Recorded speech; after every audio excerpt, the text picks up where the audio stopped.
podcast for nerds from nerds. Welcome, ladies and gentlemen, to episode 29 of the All Things Nerdy podcast. We're here today joined by Giovanni, aka Jovo Knight, a new host, Shane, aka Shanimation, and myself, Jason, aka Samaroni. And there is a lot to talk about for this episode. And I know what you guys are thinking behind the screen. Where's Morton? Long story short, he's a toxic piece of shit. But Yep. we'll get into more details about that later on. Yeah. And B is going to be a bit late, but if he ends up making it, then this would be the first episode to where all the hosts are together for an episode, and hopefully we'll get an opportunity like this again. And we were originally going to start things off with who has the most aura for anime characters, but we may do that in the next episode, so not this one, because let's just say we would be here for 3 hours in theory if we were to do that. Mm. And I'm gonna wait until B is here to talk about 2 trading card games that he and I are talking about doing for content purposes. So let's give the opportunity to Shane to introduce himself and all of that jazz.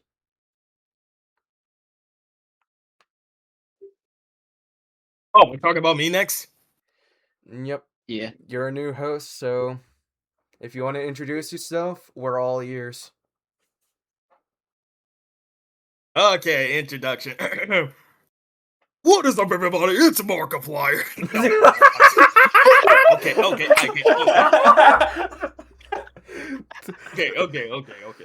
If I got you laughing already, we're off to a great start. Yeah. All right, now it's time for me to be real. Hello, everybody. My name is Shane Spicer. I am a man by kind of many names. Let's see. And I'm like one like OG Yellow Homewiggle. That's a thing. Look it up. That's a thing. Look it up. I created a channel of Shanimation Media, all that jazz. I also create a YouTube show called Shade Tales, and I'm better known as many voices such as I'm an account, One Cogswood Semicircle, Melvin Cylinder, QWERTY 2.0, and a bunch of other stuff. So glad to be here on this podcast and hosting. So Hell yeah, man. hello. It's glad that you are a new host for this podcast, and we are happy that you're the new host. Yeah, I can say the same thing on what Jovo said. And from when we mentioned that we'll get into the Discord incident of 2026,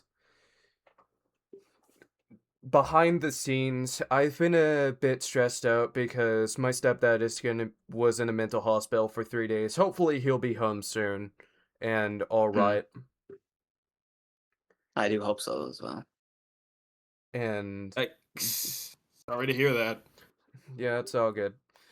And from when I said this to everybody, Morton and his friends were being hella toxic about it and didn't take a hint that I was pissed at them for causing problems and that I'm going through shit, which what they said was absolutely uncalled for. And from when Jovo and I had a conversation about it, we agreed on banning them for toxicity. And another thing that he has done is that from the Minecraft incident of 2026, I'll admit it, the first half of the incident was stupid, but the second half was where it became problematic. I will not get into details about that incident, but Morton allowed a ban evade from when they were starting unnecessary drama. And then a day after they get banned, one of his friends committed a crime, which is cyberstalking. So if they try to harass us again, I have screenshots to prove that there is cyberstalking. So they're gonna get cooked next time they try to get some smoke on us. Yeah, that's for sure. Smart thinking there. It was a Yep. very smart thinking to do that, and rightfully so. And to be 100% honest, it was just a fucked up incident that happened. I would even say that's the most fucked up incident in the history of our group, the Buddies. Mm, And originally, I said that the dreaded shadow controversy was bad, but nope, this is worse. mm, yeah, it And was. long story short, It on the was quite dreaded something. shadow controversy, he's a racist degenerate. Mm, yeah, Oh, he and I would not get along. I can already tell. Yep. that's for sure. Yeah, yeah. And I got into details about that twice in a row. The first time was in the video from when I talked about him in the main buddies channel. The second time was in episode 23 of this podcast. Mm, But I'm not going to get into details about it again because twice in a row is enough. no, that's completely understandable. Very understandable. Yep. Yep. And to the. Wait a minute. Okay, I was just about to say, what's going on with my PC? It just froze for a quick minute, but at least everything is going through perfectly fine, so that's good. Yeah, you did And, have a little bit of a lag, but it's doing fine. yep, and only one way to find out whether or not if editing will go smoothly for by time when I edit this. Mm, And when it comes to content creator projects, we did already mention Shape Tales, which I did give Shane the idea of a pirates who don't do anything approach for it, which I have said to him before that I would be willing to lend my voice for any type of character, which with what I have in mind for characters that I do want to voice for my own projects, I can somehow find a way to make somebody sound terrifying. mm, Ooh. I will say this. I think when we come to that project, I'm get I'm pretty much correcting that. The co-creator of the Shape Tail show, he's writing that. So I can put in a good word with him and the rest. I can put in a good word. Hell yeah. Well, you're tied with another actor I actually wanted to also collab with. You two are tied at the moment. That's fair. Like, at some point, I do want to make a video for my IRL channel to where I just have a voice reel to where I just have different voices. Like, I can, given the fact that I was born as a southerner, I can easily do a southerner accent if I absolutely wanted to. And from when I was building a pirate themed area for a theme park in Minecraft, I did a pirate voice for fun, but I'm not gonna do it unless if you ask me to in this podcast recording. And Do you want there's to? what was it? Do you want to? If you want me to do it, I'm willing to do it. Sure, why not? Okay, so I'm gonna need a minute to think of something. Y'all can yap about different stuff while I let my voice warm up. Because a good thing that I was told by two different voice actors I'm friends with that it's always good to let your voice warm up first and then let her out when it's ready to go loose.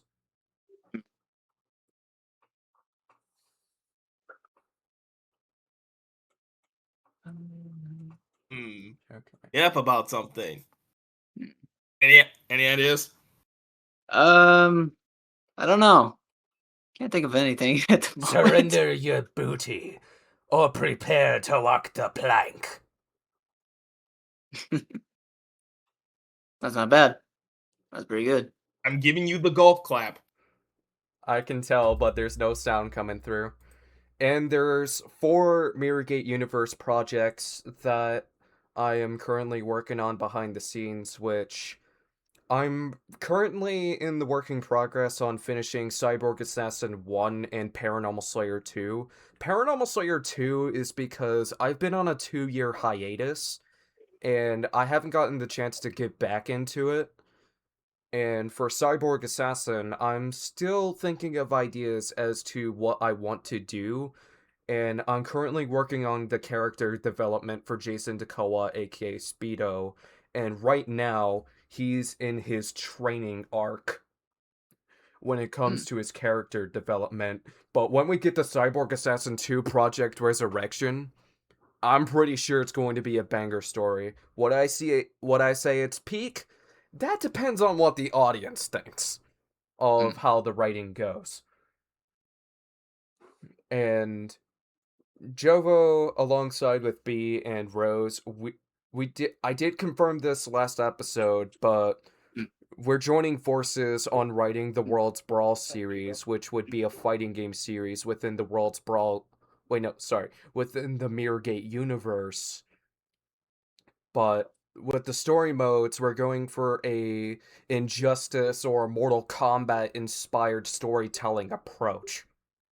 Oh yeah, definitely. And I am excited to see what the World Brawl characters will be like. And I'm just gonna say this World Brawl 4.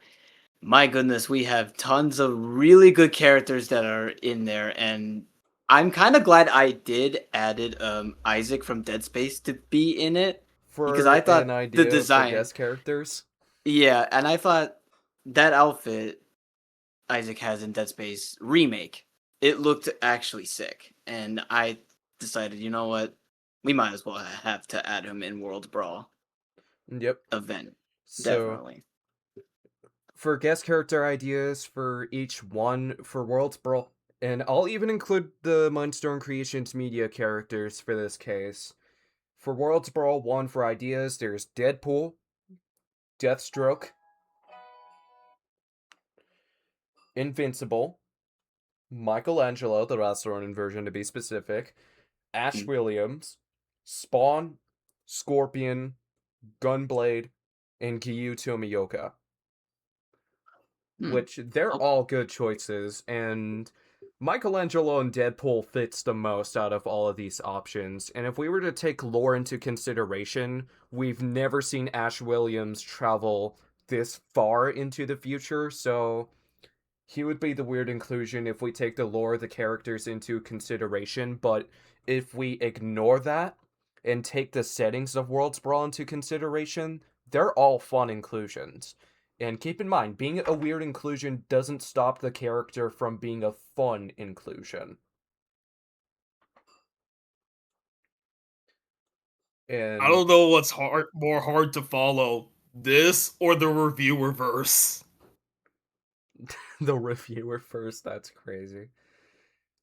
Yeah. It's a thing. Look it up. It's been going on since like what 2004, 2007 or something. Damn. That that's wild. Jovo, you muted yourself, Yes, and bro. you can all thank that one guy with the glasses, the top hat, and the red tie who just does the thing so we don't have to do the thing. oh yeah, I gotta eat real quick, so be That's right fair. back.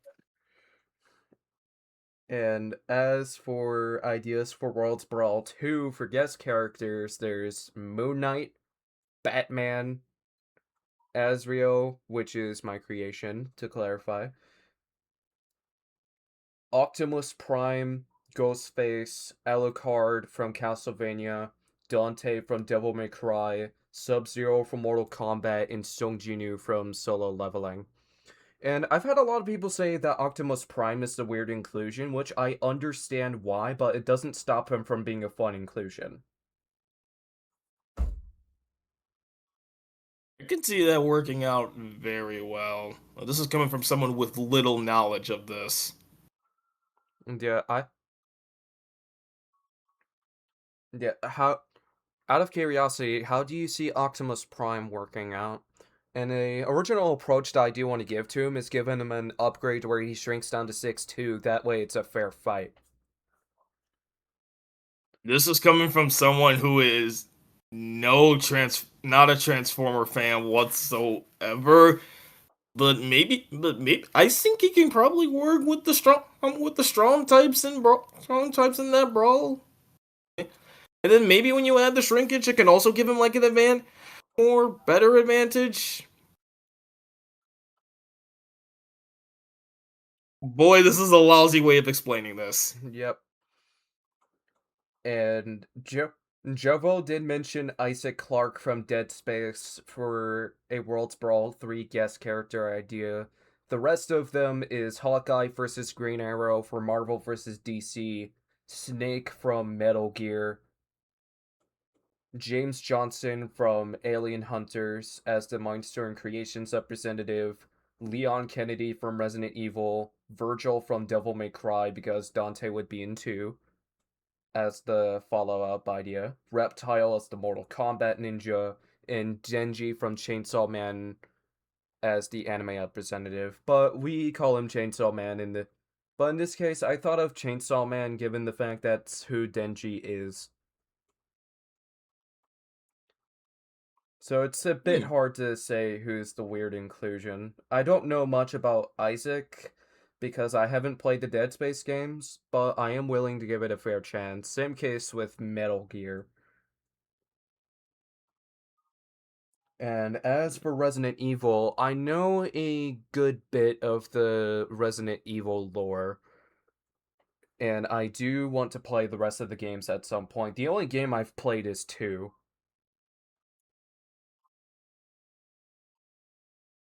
Wait, two?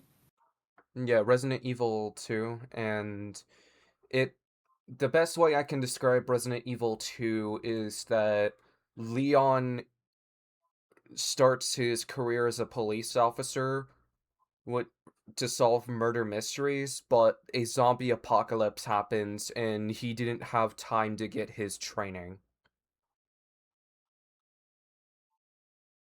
So that's gonna do things to a person. Yeah. And after he survives the events of Raccoon City, he becomes an ancient. And in Resident Evil 4, he's given a mission to rescue the president's daughter because of some source of a kidnapping, and there's a European cult, but it's action horror from Resident Evil 4 to the later games for what games Leon is in. And he's going to be the legacy character for Resident Evil Requiem, but we'll get to that when we get there. For the time being, we're not there yet. I need And to go. I need to go back in time. I have not learned enough from your lore. Or I need to go back. yeah, yeah, from when you tuned into one of my streams, I was playing Batman Arkham Knight at the time, which Ooh. I haven't beaten the game yet, but I'm willing to restart it because a good chunk of the games I haven't beaten yet, I'm most likely gonna restart it with how I pretty much wanted to give myself a fresh start from when I became Samaroni. And for Worlds Brawl 4, this is the peak roster in my eyes. And when it comes to who is not a Mindstorm Creations character, the lore that I know about them is how I can see them fitting into the games. So there's Winter Soldier versus Red Hood for Marvel versus DC, RoboCop from the self-titled series, Art the Clown from Terrifier, The Ghoul from Fallout, and to be specific, the television series, Vash from Trigun, Noob Saibot as the Mortal Kombat ninja, and Ruby Rose from Ruby. And RoboCop's reason is because with how in Midgard, which is the human dimension, it has a cyberpunk setting, And taking that into consideration when it comes to the settings of the world around the fighters, RoboCop makes a lot of sense for an inclusion. And for Cooper Howard, also known as the Ghoul, in 2070, that's when the nukes hit Los Angeles, and we're in a post-apocalyptic wasteland. And taking that into consideration, the Ghoul would fit really well. And for Vash, Trigun is a sci-fi western, so taking that genre into consideration and the fact that he's in a planet called No Man's Land, that is a consideration on what would work out in his favor on making Vash fit in the world's brawl. And for Noob Saibot, he is the Shadow Ninja in the Mortal Kombat universe, which he has two different masters depending on which universe in the Mortal Kombat franchise we take into consideration, because in the original timeline it was Quan Chi because Scorpion burned Bihan, who is the original Sub-Zero, and in the 2023 reboot it's Havoc who turns Bihan into Noob Saibot, which he uses chaos magic instead of dark magic, which those two things are different when it comes to the Mortal Kombat elements. And for Ruby Rose, the I honestly don't know how she fits. I need to rewatch Ruby when I get the chance. And for Terrifier, Art the Clown is a demon who takes a form of a clown, and in the movies he has the ability to keep his victims alive for as long as he desires, which is how most audiences for Terrifier 2 to 3 was like, how is the victim still alive?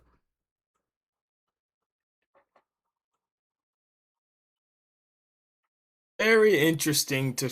Very interesting. Okay. Yep. Okay. And given the fact that I've seen the Terrifier films, I know Art as a character pretty well, and I have openly said my thoughts about the movies. 1 and 2 is really good when it comes to the storyline, but Terrifier 3 is ass when it comes to the story because it was filmed in 2 months, which comes to show that the story was rushed. But the fact that it has a fun setting doesn't makes up for it, which how I can describe Terrifier 3 without spoiling it is that it's a Christmas massacre.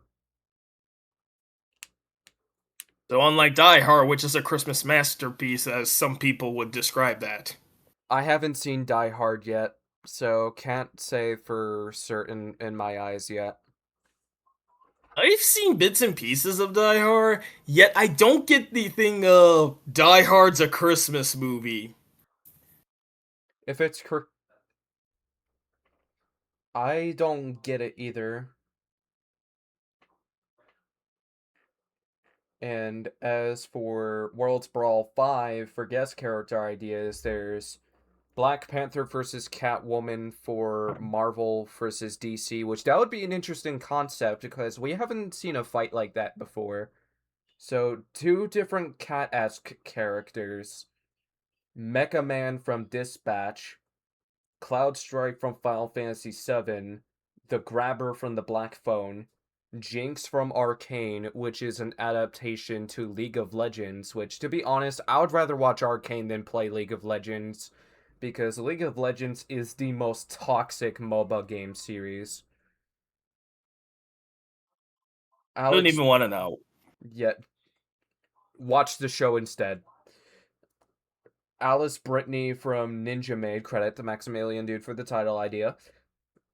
Ermac as the Mortal Kombat Ninja, and Piccolo from Dragon Ball.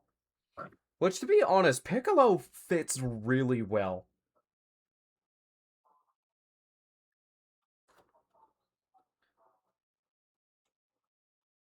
And as far as. And for Ermac, I know he has two different masters, which it is Shao Kahn in the original timeline. In the 2023 reboot, it's Quan Chi, he which Ermac is an entity that has 1,000 souls that fight as one. And in the original timeline, he gets weaker after Shao Kahn dies. And in the original timeline, Jared, who is Sindel's wife, is in there, and he was able to take control of the body of Ermac, which I'm honestly curious to see where the direction will go. And for Worlds Brawl Ultimate, there's room for one guest character to where it can be anybody. There we have Thanos versus Darkseid for Marvel versus DC, Aaron Harrison from Cowboy Ninja as the Mindstorm Creations representative, Beetlejuice as the horror representative, because I thought that it would be a fun inclusion. And plus, I didn't want to go for anybody that would be too obvious. Like, for example, Freddy, Michael, or Jason would be too obvious of a choice, and Chucky would be too small. Spike from Cowboy Bebop, Joker from Persona 5, Smoke as the Mortal Kombat ninja, and to and as a fun inclusion for Cloud being in World Brawl 5, Sephiroth from Final Fantasy 7. And Not so gonna lie, Darkseid versus Thanos actually just gave me goosebumps.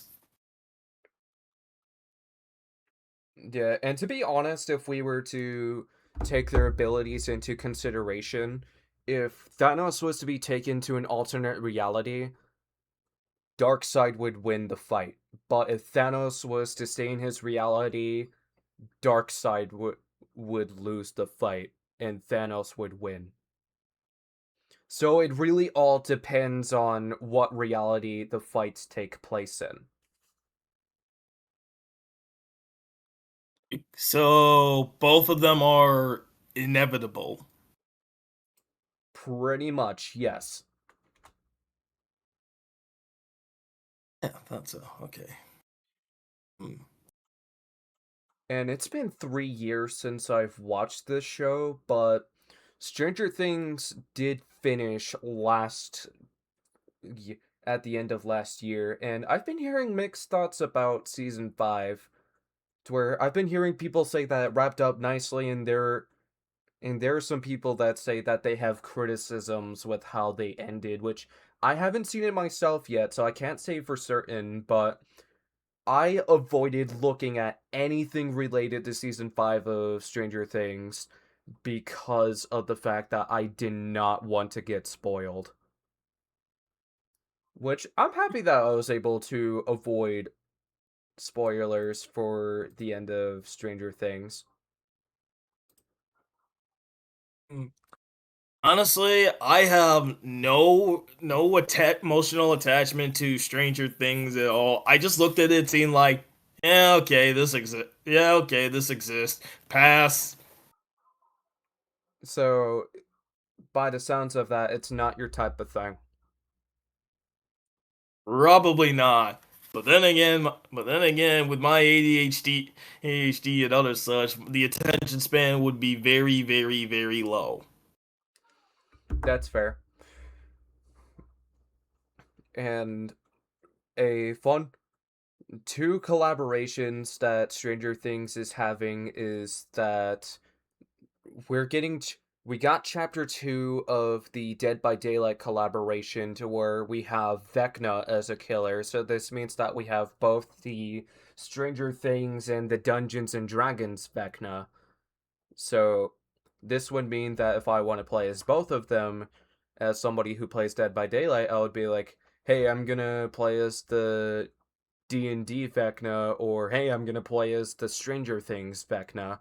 Which I haven't played the Stranger Things update yet, but I do want to see how Vecna is as a killer when I get the chance to pick the game back up. Because I've reached that point in life to where I don't play multiplayer games by myself.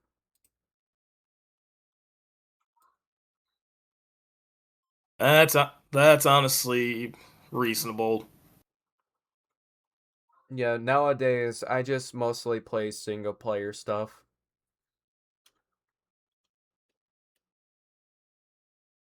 Does give you more of a feel edge than just with if you play like multiple, then just play insert computer player. Yeah, I mean, and you'll do it, but at the same time, when it comes to multiplayer horror games, it's better to play it with a group. And examples that I can give is Phasmophobia and Demonologist, which they're both the same gameplay wise, which they're both fun, but Demonologist is scarier, which you and three other friends are paranormal investigators, and your job is to identify what type of ghost you are dealing with. And there's also optional challenges after you identify the ghost, Hmm. which will give you more XP if you do that. Hmm. That's just so pretty interesting. And Devour is another horror game that I do want to play at some point when I find a friend group to play with. Hmm. Which, speaking of Faz, I'm gonna be playing that with a new friend after we're done with this recording. All right. it, And to Jovo, you did miss out on the Stranger Things topic, but we're not too far into it exactly yet. I don't know much about it because I have not seen the series, but I might plan on watching it at some point. But I don't know Fair. yet. I have nothing So about that. in season 1, there's a group of kids that are playing Dungeons and Dragons, and from when they got jumped by a Demogorgon in the campaign, they go missing. And Hmm. in season 2, that kid in question is possessed, and they're trying to stop it. In Hmm. season 3, there's a mind flayer that's being a menace, and at the same time, there are Russians that are terrorizing America through a Hmm. mall. Hmm. Season 4 is the best part of the show, and the best way I can describe it without spoiling it is that there's a club member who was falsely accused of 3 murders, and he's on the run because Vecna is the man responsible for the kills, and nobody knows how this eldritch horror is happening. Hmm. And I haven't seen season 5 yet, so I can't say my honest thoughts about season 5. Hmm. All right. And I'll say this much: I, I am excited. I was excited for the Dead by Daylight collaboration, and it's worth the hype. But I haven't experienced it yet, so can't fully say for certain yet. And one thing I was surprised about is that WWE is or had matches that is themed to Stranger Things.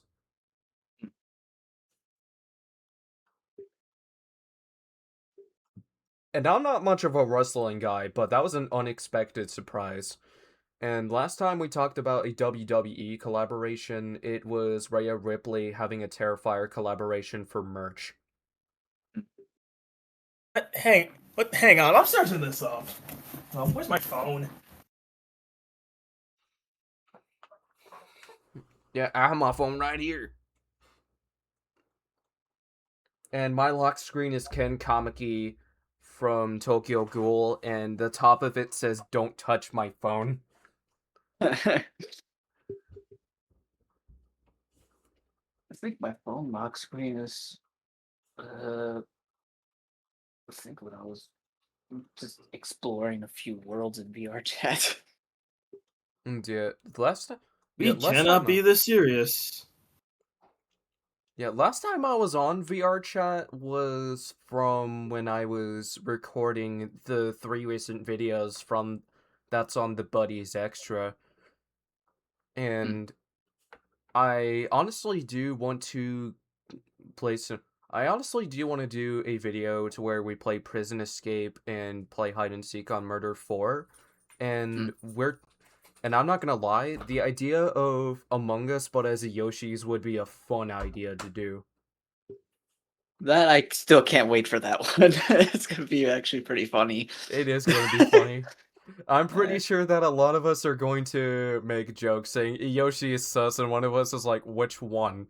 And then one of us, and from when we were playing Among Us at the beginning of our group, one Michigan might made a joke saying that the Blues are always being racist to the Reds, which it's not serious, it's all jokey.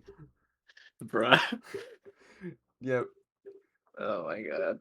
yeah, that's in-game racism. Bruh. And nobody likes the Oh, this is direction on. so that was Digital Circus reference, right? Like the red and the blue. Probably. I haven't seen much of the Amazing Digital Circus. All I've seen is the pilot. I've seen the pilot as well, and it's not bad. It's actually really good. Yeah, I the actually like pilot is good. About that, I'm going to say for Mental's Day, you guys are not ready for the entire show. Then, if you then watch it very strongly, you will get hooked too easily, like me. There's no going back. It's a trap. It's a beautiful trap. I'll keep that in mind. Yeah. Yeah, you do that. You do that. Yep. And one thing that we can all agree on is that Discord is going down a controversial direction with what they're gonna do next month. No, it's because of that whole Face ID thing. Yeah. Back in October, they had a security breach to where over 70,000 IDs were stolen, to where users who gave their ID were actively doxxed. If I remember correctly for that article, that has happened in Australia. Many people of their security breach has happened around there. But that is the one thing I am still a bit concerned, because in the article that they wrote on it is that you may not have to verify, but it's still a bit of an issue. Like, don't get me wrong, I mean, Face ID, I can understand that, but the fact that they say that, oh, don't worry, we'll erase the whole, like, your data and all that stuff, and it will be not even leaked, but I kind of think that's bullshit. Like, Yeah, that's to be that's honest, complete bullshit. like, it is Whoa. it is literally bullshit. So I do hope they decide to make a redecision and not add that, but who knows if that will ever happen or not. We'll just have to wait and see. You think companies care? That's cute. Yeah. Yeah. And yeah, Shane did say while you were AFK that he doesn't know much about Resident Evil. So, but I have said a few minutes ago that I am excited for Resident Evil Requiem. Like, it is my most anticipated game for 2026. Hey, same here. I'm still ready for that one. I cannot wait. Yeah, and from when we saw a trailer on the Game Awards, I was like, holy shit, I called it that Leon is coming back. Mm. And another prediction that I made that I was correct on is Deadpool being in Marvel Rivals. That was actually a quite funny prediction that you did. Yeah, like, I don't know how I predicted that, but the Matrix is real.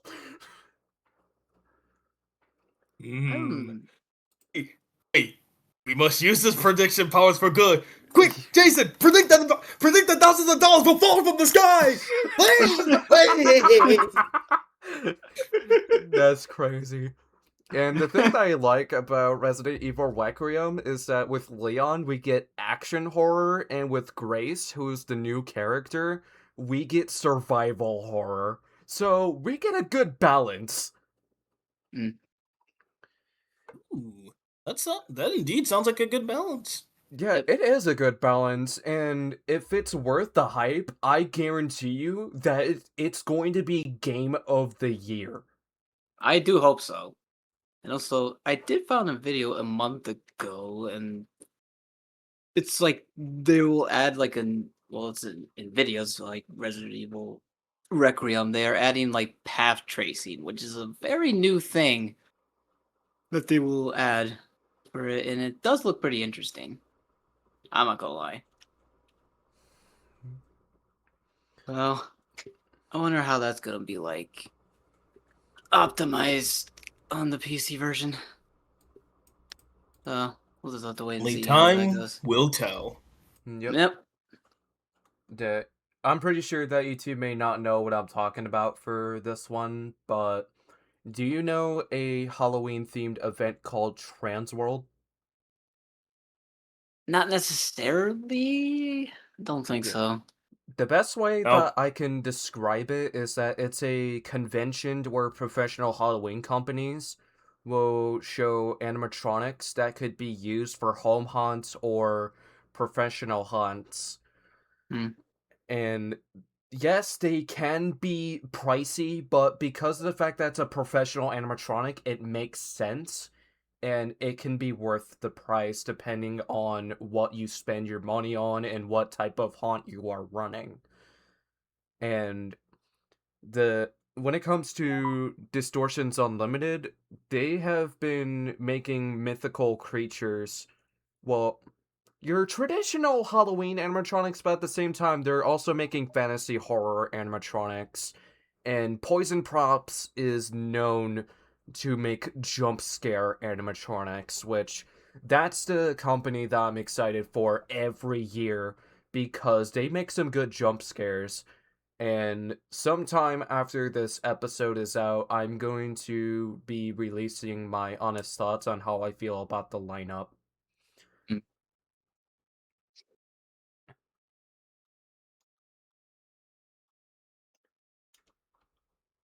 And another DLC that a DLC that did catch me by surprise is the Woolhaven DLC for Cult of the Lamb, which I don't know shit about this DLC. I don't either, but I did remember about the Cult of the Lamb. That's supposed to be really fun game. Yeah, Cult of the I literally saw that Cult of the Lamb, all because of one song, "Wool Over Our Eyes." Hmm. Yeah, and the fun part about Cult of the Lamb is that if you stream it on Twitch, they have a interaction thing to where viewers can join your cult, which it's good if you have a consistent amount of views. Hmm. Like let's say for example, if you have up to at least 10, Hmm.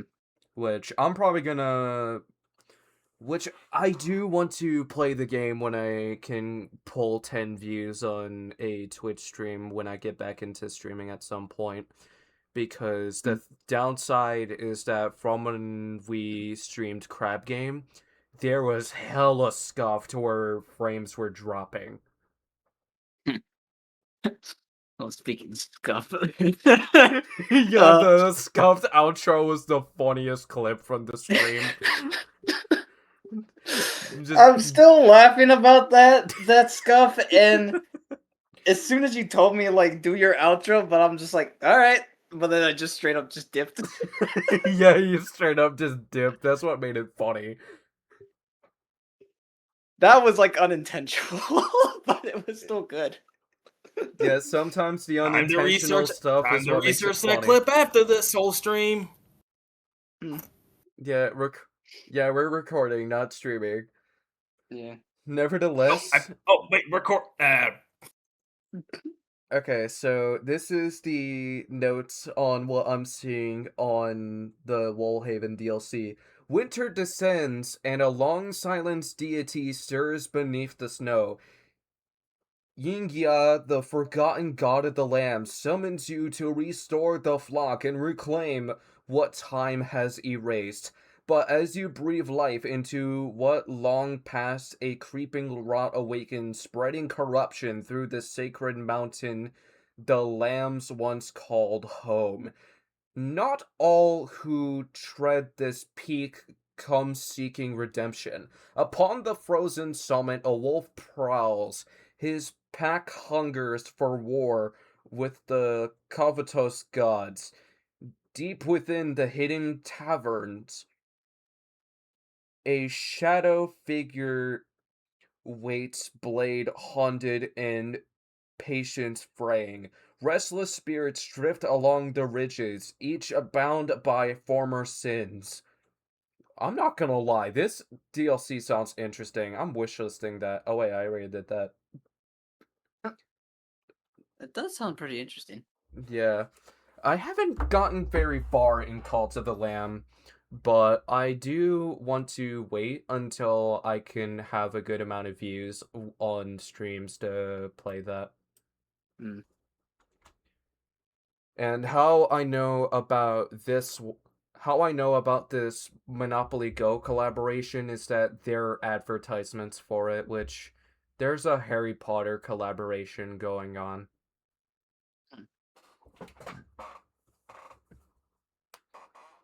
And A Monopoly Harry Potter collab?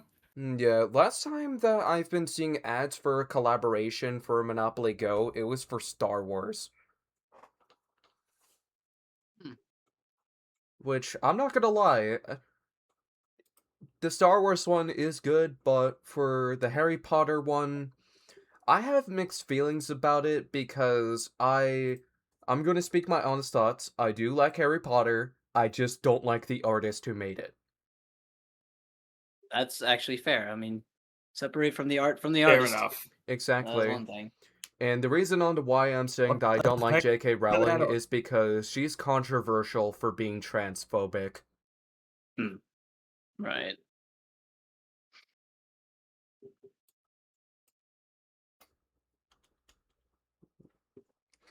Yeah, so quick question for you guys. What's your Yeah. honest Yeah. thoughts about Avengers Doomsday? Avengers Doomsday.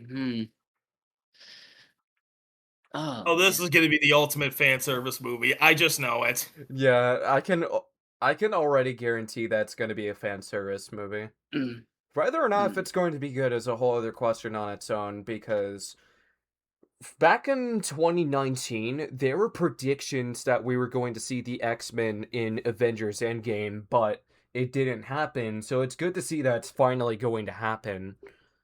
But the mm. thing that I'm worried about is, don't get me wrong, I like the fact that we're seeing the Avengers, the Fantastic Four, the X-Men, and potentially the Guardians of the Galaxy being in the movies.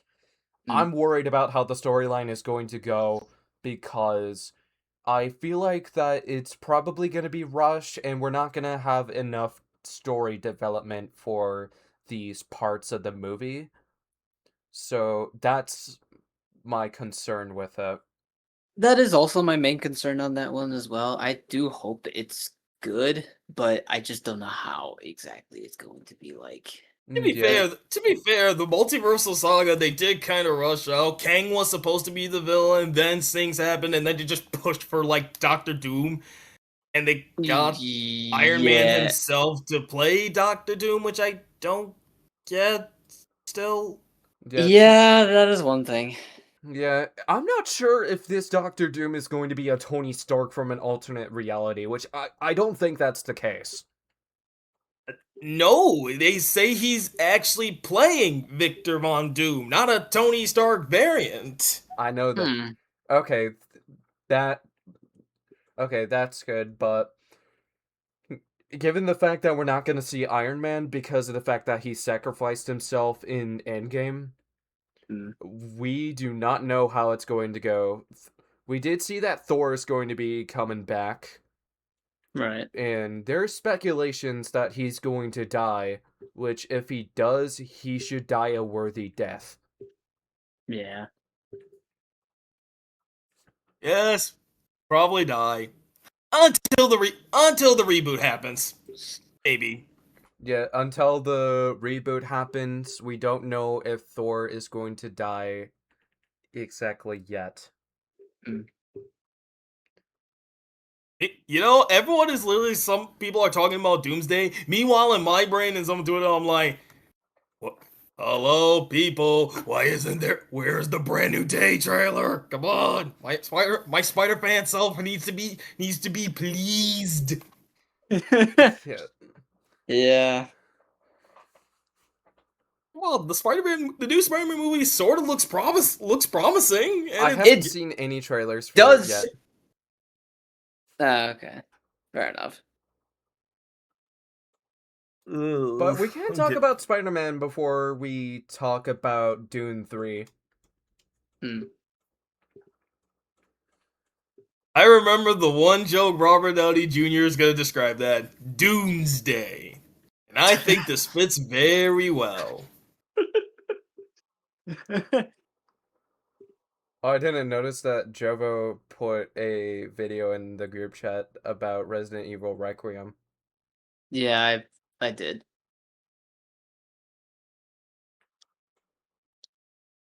And as we are recording, we got an interesting question in the buddy server for our question of the day is, what makes you feel loved? I'm going with a straightforward answer, quality time. What makes you feel loved? Mainly hanging out with friends. What makes you feel loved? Well, if I gotta say, it's not only people being loved, mostly love. It's mostly loving and being happy with yourself. Exactly. Yeah. Yeah. Besides, the most important thing in life is to always love yourself and be yourself. Wait, we're getting the... Okay, You so...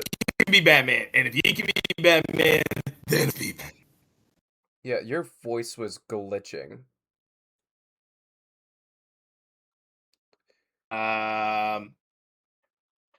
That's not good. Now, Now it's not glitching. No, And it's not. to be honest, I was curious on which Spider-Man that we're getting for Spider-Man Brand New Day. Apparently this is going to be the 4th installment of the Tom Holland Spider-Man. Mm. I'm actually curious, who's the oh villain yeah, going to be for this movie? Huh.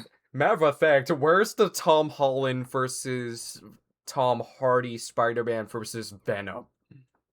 Hmm. Tell me that shit would not be peak. That would actually be peaked.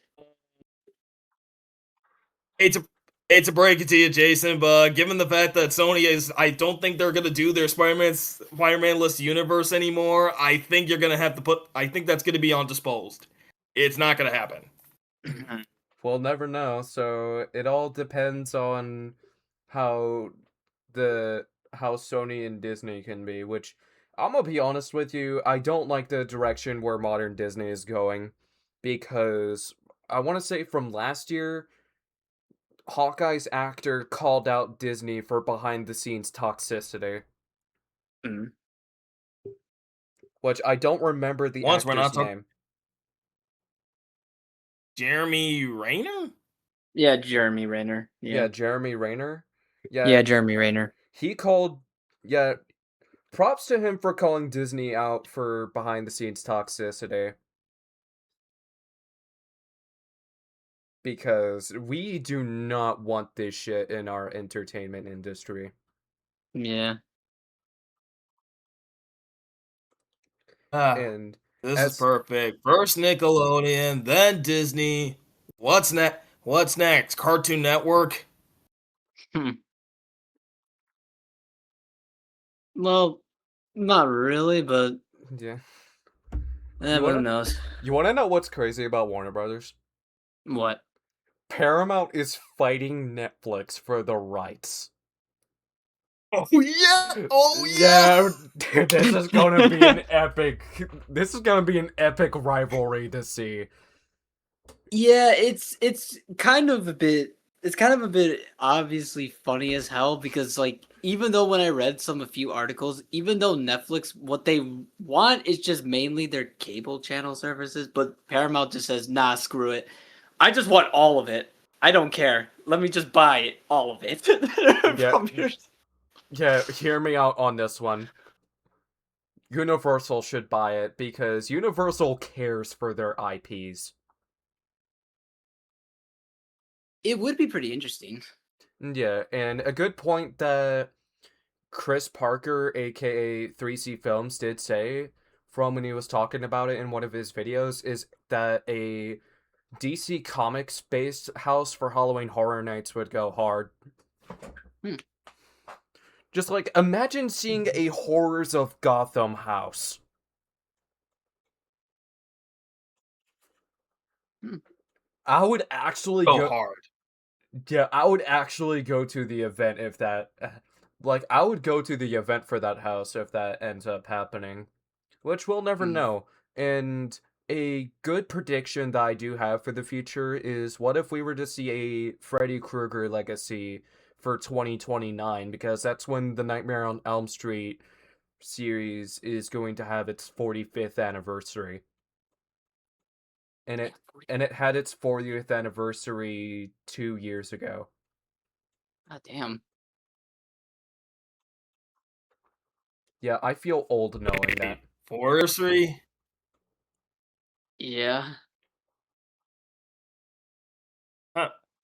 Oh, I thought you were gonna say 40th, and I was gonna say, good God, I'm old. Same. Like, oh Yeah, I'm the shit. one that should be feeling old because of the shit that I know. Yeah, and and when it comes to other Halloween Horror Nights speculations, we're gonna get to that later on. And for Dune 3, it's coming out this December, and I haven't seen the Dune films, but I hope that the Dune fans are excited for it because I've heard that the remake of Dune is really freaking good. Hmm. I have not seen the films either, but I do hope it will be good. Yeah, I First know one's that. first one's awesome. Seen parts of the second one. Hmm. Yeah, now that I think about it, we should do a Dune movie night at some point before horror game season cinema. I wouldn't mind that. That'd be actually pretty good. If I got the time, then sure. Yeah. Yeah, and speaking of horror game season cinema, what is planned for this year in this order is Ghostbusters, Five Nights at Freddy's, The Thing, and then Terrifier. My most anticipated is Five Nights at Freddy's and Terrifier. They're both on a tie. Hmm. My most anticipated, obviously, Terrifier and obviously Five Nights at Freddy's, So we're on the and same also boat. and I'm also a, Ghostbusters. I can't go wrong with Ghostbusters. Yeah, we can't go wrong with Ghostbusters, and it's only going to be the original when we watch the films. I don't give a shit about the later films or the Hmm. remakes.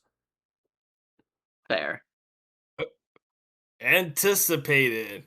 I'll probably say Ghostbusters, Not surprised. because the rest I'm going to be either interested, but call if we still have, I'm just gonna stare with the Blake expression like I don't Yeah, I understand haven't. the ending of this. The only film that I haven't seen for what's planned for this year is The Thing. I'm missing out on The Thing, but I've been hearing people say that it is the best science fiction horror movie. It is a good film. Oh, looks like you're not gonna be the only one missing out, because I have not, because I also missed out on the thing. Hmm. And when it comes to Five Nights at Freddy's, given the fact that I know the lore of the games, it's one of those situations to where you have to be a fan of the games to be a fan of the movies. Hmm. So, like the new Super Mario Brothers movie. Yeah. Yeah, pretty much. And speaking of that, I am Words can't describe how excited I am for Super Mario Galaxy. The fact that we're getting Yoshi. That one, and the fact that Yoshi, like fucking hell. Yoshi is in the freaking movie. My boy Yoshi. Yeah. Yeah. The fruit-eating Oh, dinosaur. yes. And not only that, we're also getting Rosalina in the movie. Oh, okay. Nice. Yeah, Rosalina And in the movie is insane. I Like, will say, Rosal. Okay, I'll say Rosalina is actually is good. She actually has a good cast. Brie Larson. Okay, I'll admit that's actually a good casting choice. So good on you. Yep, good on you, Universal. You actually put the celebrities in the right roles this Yep. time. Yep. yeah, yep. Take notes, Hollywood. This is how you do it. Yeah, and I'm gonna be 100% honest, when it comes to casting ideas for the Mindstorm Creations media projects, I think of casting ideas of how the character is written, and I also think of the voice actors based on their talents. For example, writer Uchi, I can see him being voiced by Travis Willingham. Hmm.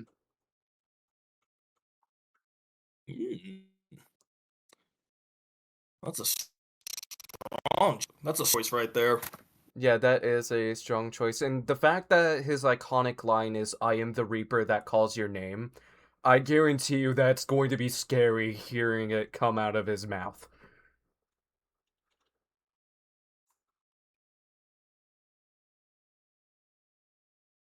Now I kind of want that. Yeah, I'm actually curious on how he would deliver the line. And to be 100% honest, I find it funny that Bowser is still small in the movie. And it's a welcome addition to see his son, Bowser Jr. Whether or not if we'll see the upper Koopalings is a whole other question on its own. What do you want, Maury? I'm recording a Like- podcast right now. Look like the cat wants to join. Yeah, the cat wants to be in the podcast. It's we. I want to be in the podcast too, Papa. Viva la revolution! Yeah, she's my non-human sister because my blood mom is her owner. Hmm. Yeah, she's been around for 11 years, so she's the oldest. She's one of the oldest cats in the house, and she's the sole survivor out of her siblings. Hmm. Yeah, I don't remember. Yeah, I don't remember. Yeah, their names were Ray and Asuka. They both passed away before COVID, and I miss Asuka the most. Asuka was such a sweetheart. Eh, I miss, I miss my dog. I miss him a lot. I miss my dog as well. Same here. I too miss my dog as well.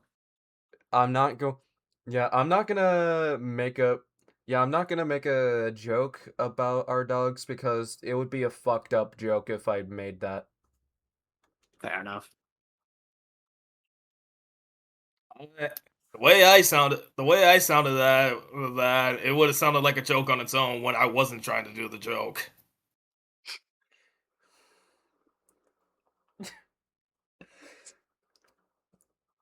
Yeah, so what did catch me by surprise is that there's going to be a Avatar Last Airbender movie called Legend of Aang. I don't know if it's going to be animated or live action, but either way, I'm excited for it. I am too, but I just need to say one thing to Paramount. Hey guys, instead of streaming, put the thing in freaking theaters. I wish they I could put agree. it in theaters. That would actually be pretty sick if they did. Yep. Come, guys, come on. It's I know you're owned by Skydance now, but come on, it's not that hard. No. Yeah. A Paramount movie that I'm excited for next year is A Quiet Place Part 3. I need to rewatch the first movie and then watch the second one. I know Hmm. Day One is a prequel to the first movie. Hmm. Which, if you're into post-apocalyptic stuff, then you will love A Quiet Place.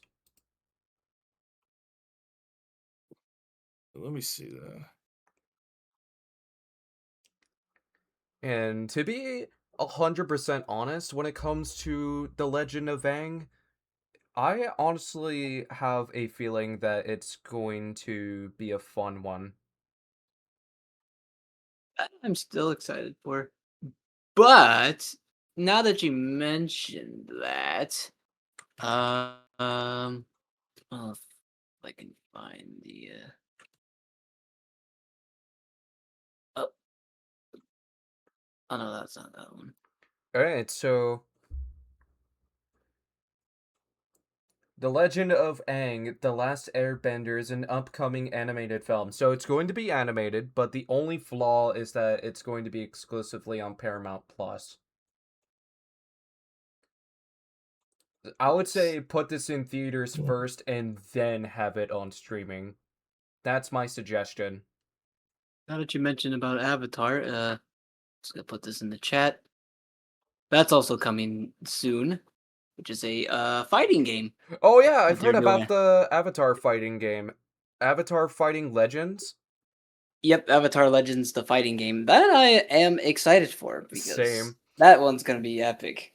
Ooh. That and Invincible Versus is my most anticipated fighting games for 2026.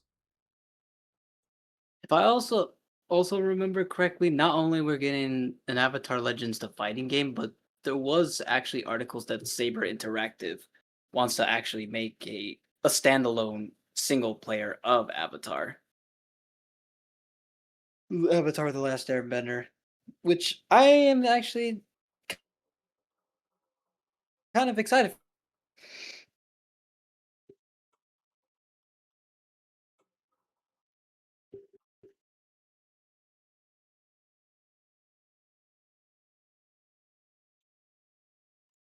Yeah, I'm not going to lie. I have. It's going to be debatable between Invincible Versus and Avatar Legends on what's going to be fighting game of the year. And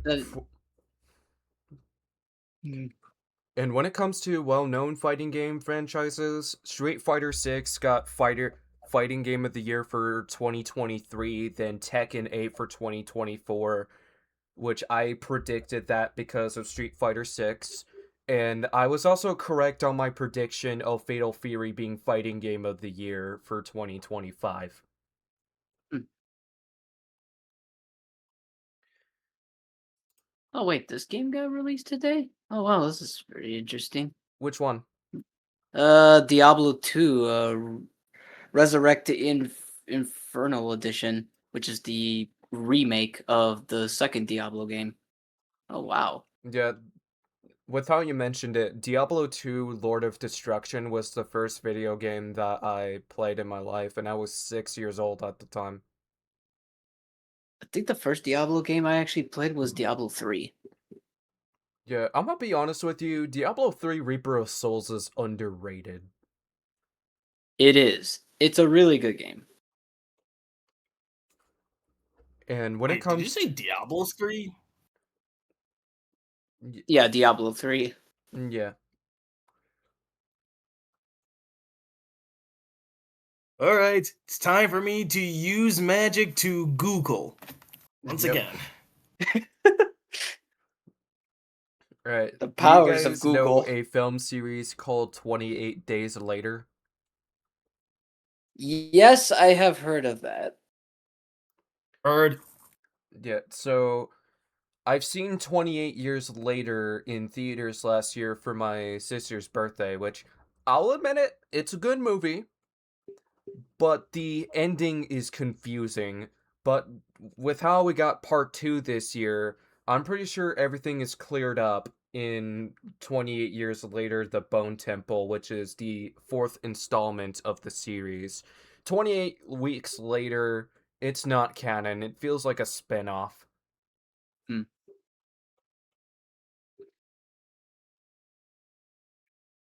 Mm. I think I just only saw the first film, which is just 28 Days Later. Yeah, 28 I Days haven't. Later is the best one. Oh yeah, it is. I just need to see the rest of the other ones. Yet, my honest thoughts about 28 Weeks Later, it's good until the end. So I Mm, can easily make an It reference saying I love the movie, but I hated the ending. that's fair. Yet, Fair enough. yeah, that part is a reference from It Chapter 2 because Billy wanted to be a writer and his books are being adapted as movies. And everybody has been saying that the story is good and then the ending sucks. Mm.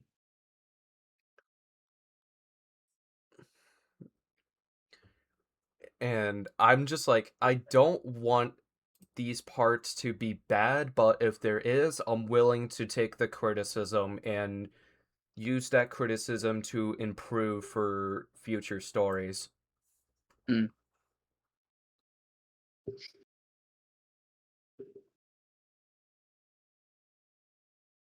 Okay, so I'm honestly surprised that we are getting a movie based off of The Mandalorian, which, given the fact that I've been hearing good things about The Mandalorian show, I have a feeling that it's going to be good, but at the same time, I'm not 100% sure. Still concerned about that one as well. Yeah. I just Mm. Yeah, The Mandalorian and Grogu is a live-action Star Wars film scheduled to be released on May 22nd, 2026, continuing the story of Din Djarin and Grogu after the Disney Plus series. It follows the duo as they work with the New Republic against the Imperial remnants, with the Sanctuary Weaver joining the cast. And it was filmed in late 2024. Hmm. I don't know how long it took to film, but I hope everything turns out good in the end. Hopefully. It's possible. I mean, maybe.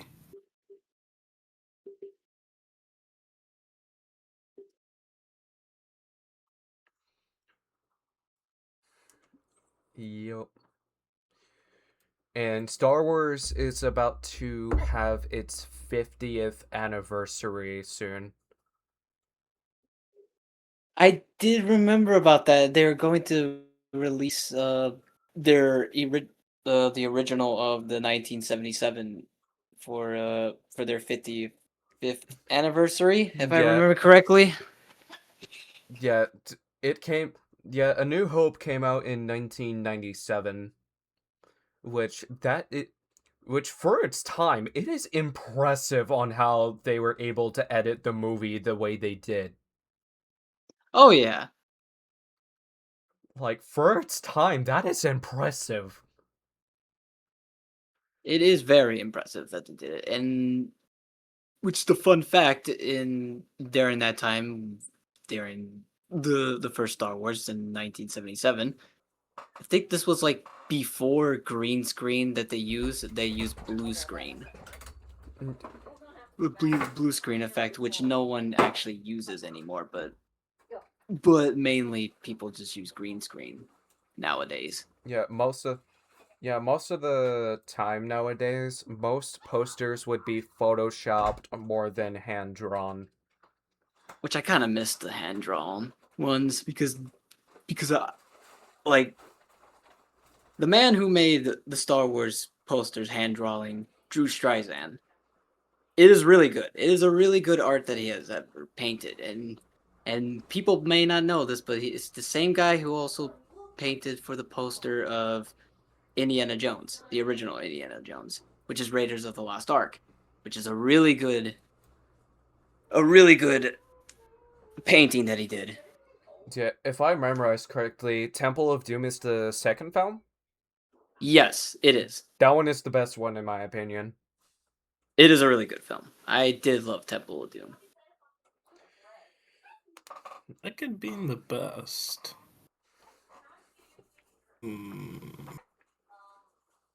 Honestly, for best, I'm split between the first one and the second one. Okay. I probably need to watch them both again. Same here.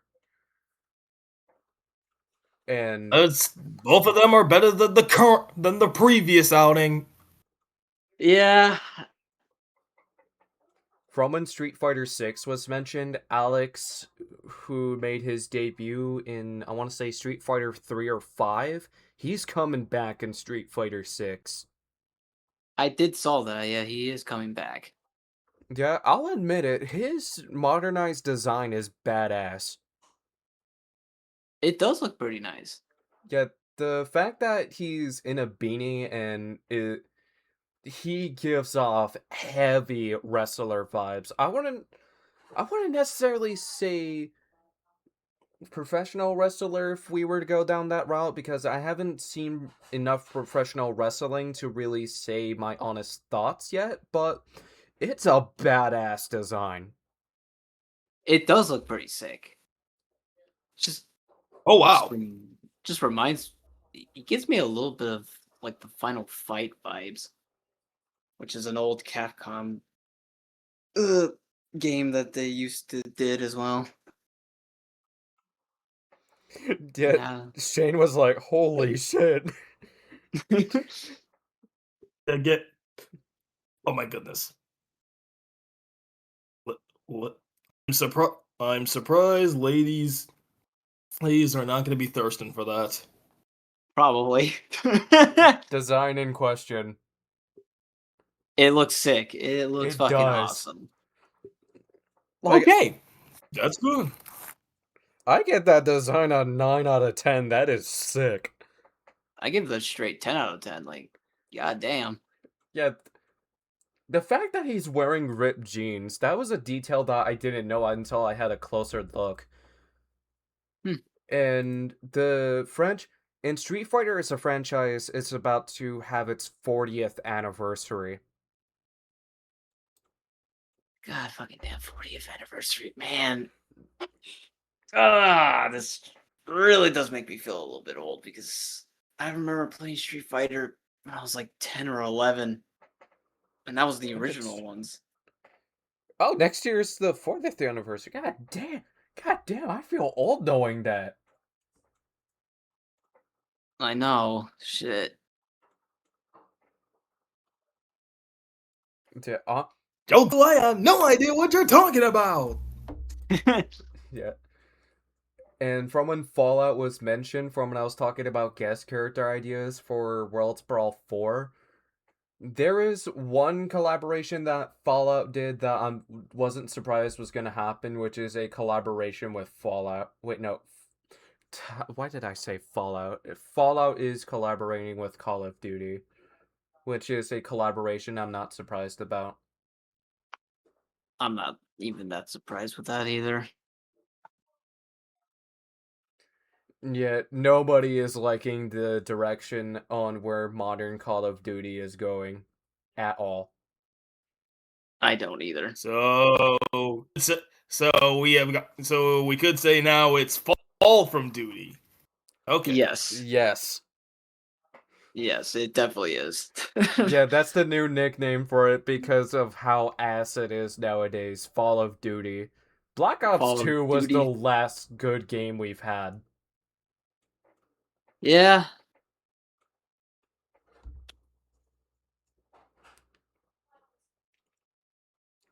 And You know, one collaboration that did catch me by surprise is that the television series is collaborating with a fast food joint called Dave's Hot Chicken. Huh. Which they just pretty much sell Nashville hot chicken. Which, to be honest, I'm gonna speak my honest thoughts. Nashville hot chicken is overrated. I prefer Buffalo. Never tried Nashville's hot chicken, but buffalo chicken I have tried. It's not bad. Yeah, buffalo chicken is delicious. It's one of those deals where it's beginner friendly when it comes to spicy food.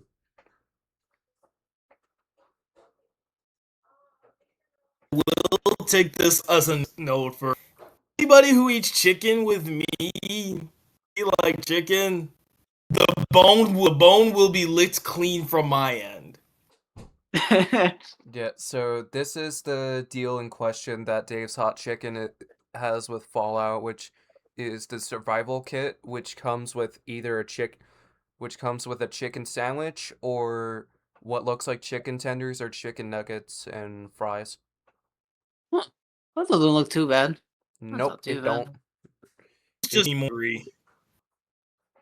And they also have like a little syringe that looks like that's a radiation meter.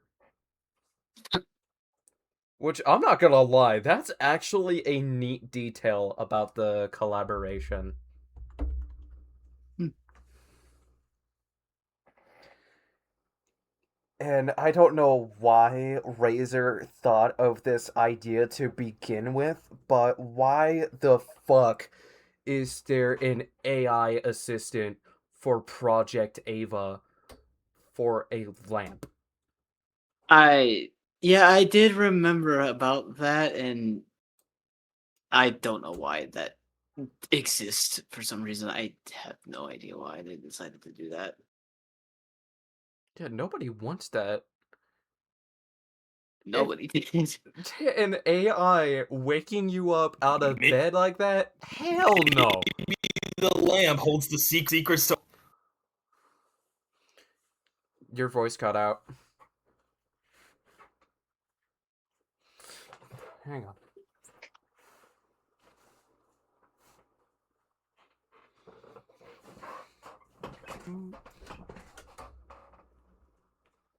Yeah, I don't know how Shane's voice ended up being buggy when it was perfectly fine for approximately an hour and a half. Oh, hello. Oh, He dipped for a bit. oh, okay. Yeah, so until he's back, we could have a audio only moment. All right, And he's back. welcome back. Temporary audio only situation for the editing. Testing. Please tell me we're working. It worked a little bit, but it did do a little bit of a gargle. But That's a clippable moment right there. yeah, I was not expecting that. Neither was I. At least it did work. Yeah. Yeah, everybody has a love-hate relationship with YouTube for understandable reasons, but it's good to see that YouTube is cracking down on AI channels where they're being demonetized. Dang it! Cracking down on AI channels because nobody wants AI slop. Nobody does. And Deep Humor has done a lot of research on YouTube's issues, which is how we got the information. But given the fact that I don't remember much, we could just ignore the rest of that. Nevertheless, All right. this is going to be a case where Shane doesn't know what we're talking about, but what's your thoughts about Persona 4 Revival?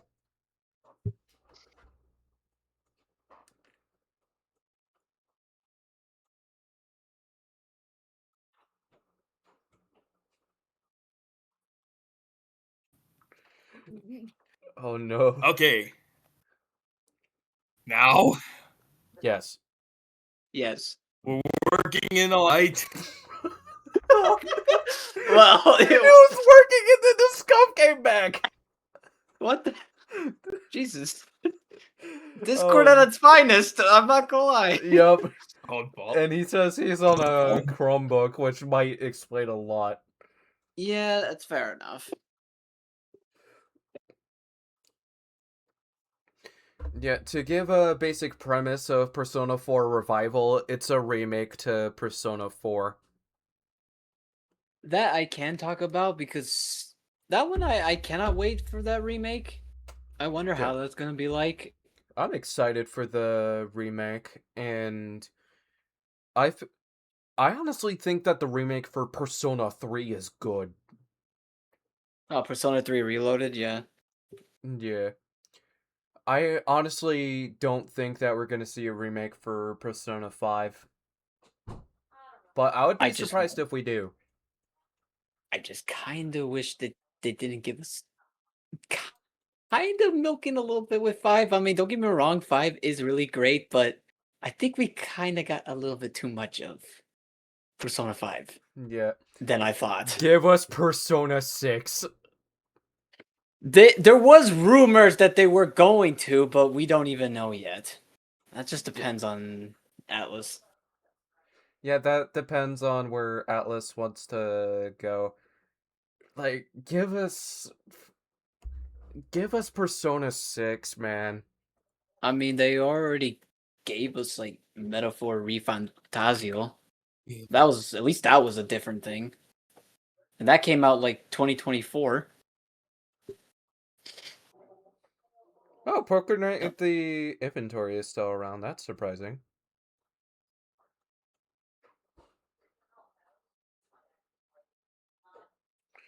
Okay, so uh, distractions aside, I am excited for Poppy Playtime Chapter 24. 5. It's coming out later this month, February 18th. Mark your calendars, horror game fans. I did heard about that they're doing a chapter 5. Yeah, and they're thinking of doing at least 10 chapters, which honestly, if you ask me, 5 is enough.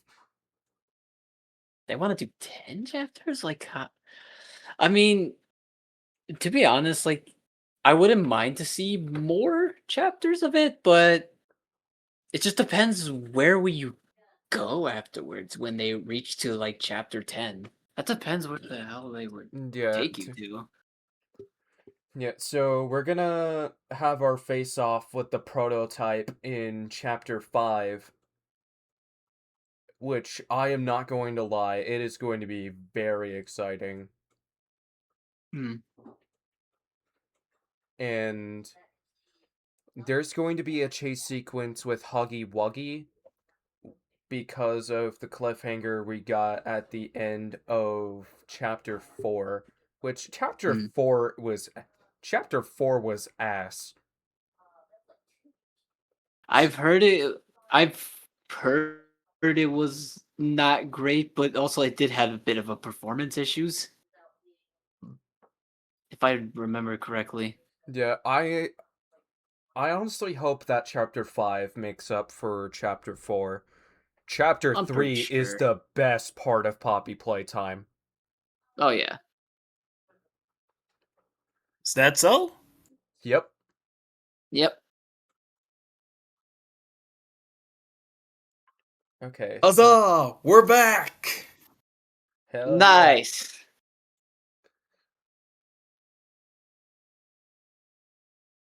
And there's going to be Oh, some new characters that we're going hold to be on. facing, and from one of the trailers, somebody made a joke saying that we're going up against a K-pop demon hunter singer, Huh. which I have no idea why that joke was A made. K-pop demon hunter singer.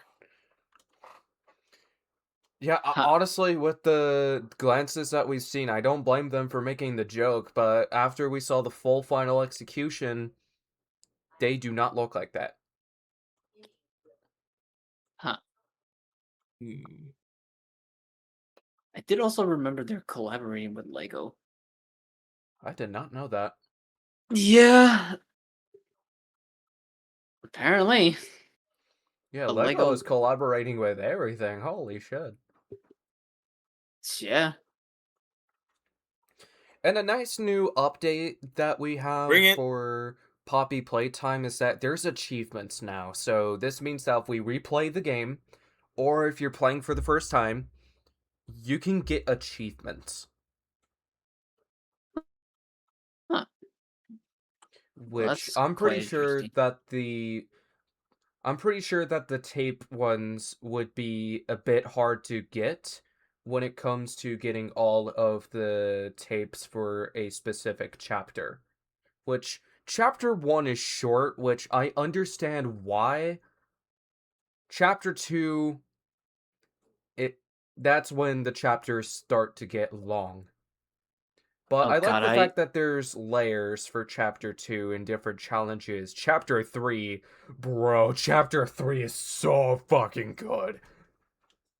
oh my goodness, I'm looking at the achievement for chapter 3. Complete the game without dying.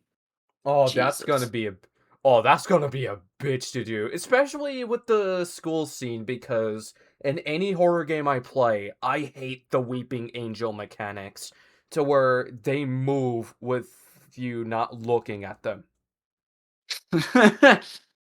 Yeah, that shit is Uh, fucking terrifying. that's gonna be pretty interesting and also Well, literally hella terrifying. yeah, it's gonna be a hella adrenaline rush right there. Mm. Well, good luck to those who play it. Yep.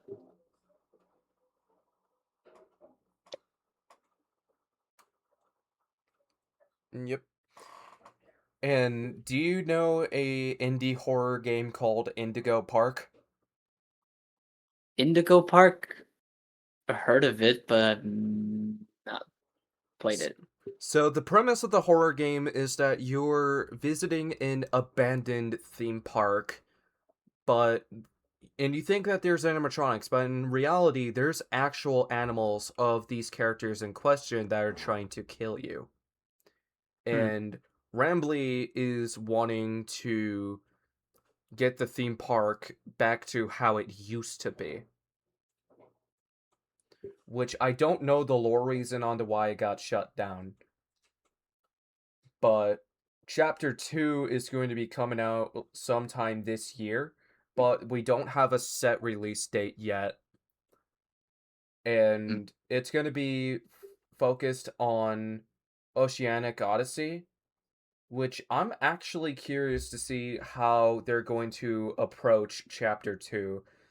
And to be honest, given the fact that it's taken Unique Geese 2 years to make Chapter 2, I'm pretty sure that he has been cooking with Chapter 2. Hmm.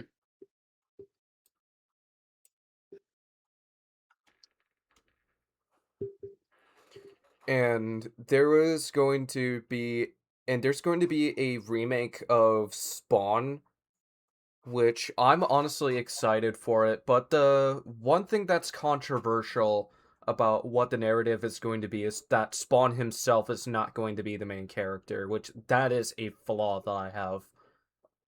Mm. That I'm still a bit concerned about that one. Yeah. But I'll admit, Jamie Foxx's Spawn is a good casting choice. Yes, it is a good casting choice because if I remember correctly, he is a big fan of Spawn and the comics, and he wanted to definitely play as it. Yeah. Which good choice, good choice. And when it comes to voice actors, Keith David is the best Spawn, hands down. Oh, hands down, yes, he is Yeah. definitely. Kevin Michael Richardson is a close second, which he voices him in Soul Calibur 2 and in the Spawn video game. Yes. Plus, also fun fact: Keith David also voiced the Arbiter in Halo 2. I know that. Yep, which He is also voices Husk in Has Been Hotel. yep, that too. And he's also voiced Dr. Facilier, who is the antagonist of Princess and the Frog. Yep. He does have friends on the other side. Yep. Oh, be right back. And when it comes Mhm. to the lore of Spawn, wait.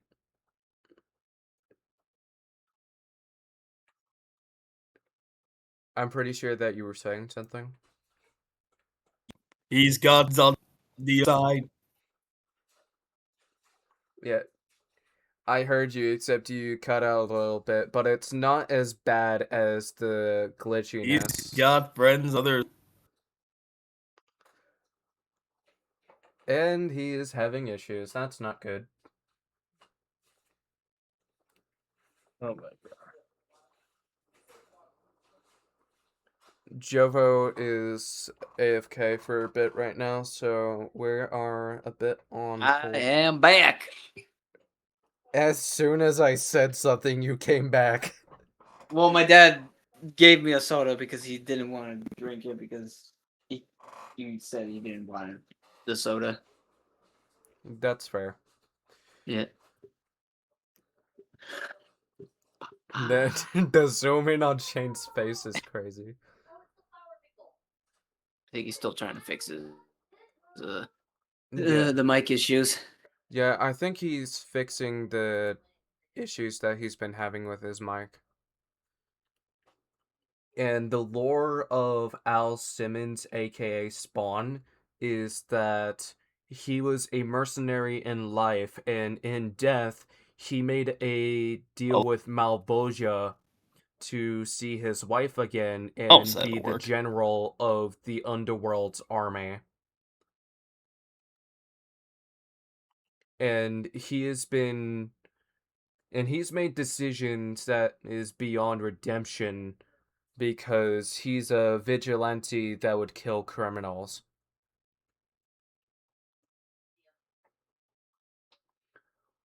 And when it comes to the animated show, I'm one season in. The animated season 1 of the show is really peak.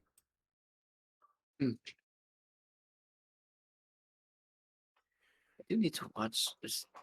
Really do need to watch that animated series. I have not got to watch that yet. It's on HBO. Oh yeah, HBO Max. Yep.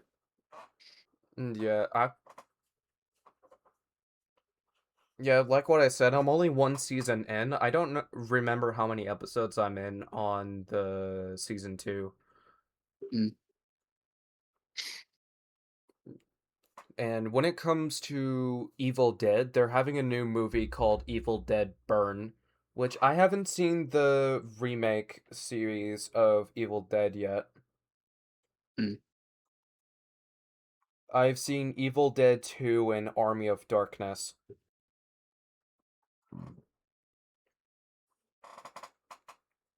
So, this is what is known about Evil Dead Burn. Evil Dead is the next installment in the Evil Dead franchise scheduled for release on July 24th, 2026. Which it's going to be a sequel to Evil Dead Rise. Mm. Also, I think Shane wrote something in the chat. Still having a bit of a connection issue. That's not good. Yeah. Yeah, just man, connection issues today. Jesus. Not Yeah, expecting it's those. unfortunate that there's scuff going on. Yeah.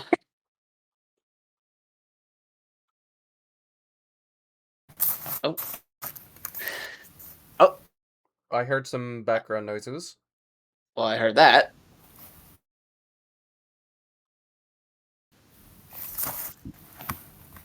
Wait. Technology is not on my side today. Nope, it's not. But on the No. positive note, we can hear your microphone. Yeah, at least we can. Yeah, we can finally hear the microphone now. Yeah. So that's a good thing. I'm not gonna say anything about any more scuff because I don't want to accidentally jinx it. Fair enough. And a fun fact about the Evil Dead films, well, the Evil Dead series, is that it's having its 45th anniversary. God. God damn. So many anniversaries. I'm getting fucking old. So many anniversaries this episode that we're celebrating, and it's not even funny. I know. Holy shit.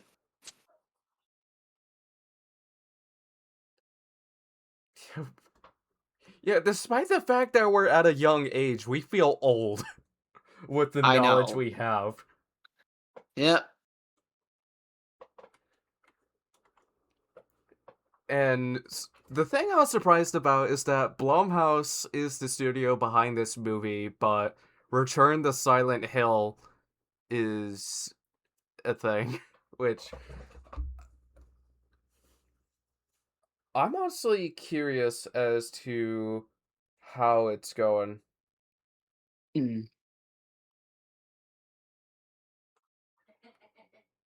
Yeah, it's no.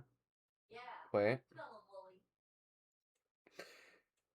All that I know is that it's based off of Silent Hill 2. Return to Silent Hill is a 2026 psychological horror film directed by Christoph Gaines that serves as a reboot of the film series and a loose adaptation of the Silent Hill 2 video game. Oh yeah, Christoph Gaines. Yeah, they brought back the original director who actually directed the first one, which came out in 2006. Yeah, so this would be 20 years later to where we get a reboot. Yep. And I will admit it, I would love to play Silent Hill 2 for horror game season. I still have both Silent Hill and Silent Hill F on my wish list, and I still want to get it at some point. Plus, I do want to play the other game that the Bluebird team also made, which is Chronos, the New Dawn. Yeah, I have never heard of that one, to be honest with you. Think of it as like Dead Space. Yeah. And it's the same guys who did the Silent Hill 2 remake. I haven't played Dead Space, but I think I know where you're going. Yeah. And also, It's Pyramid been Head looks really good in Return to Silent Hill. damn, that actually looks pretty sick. Yeah, he looks badass. Oh yeah.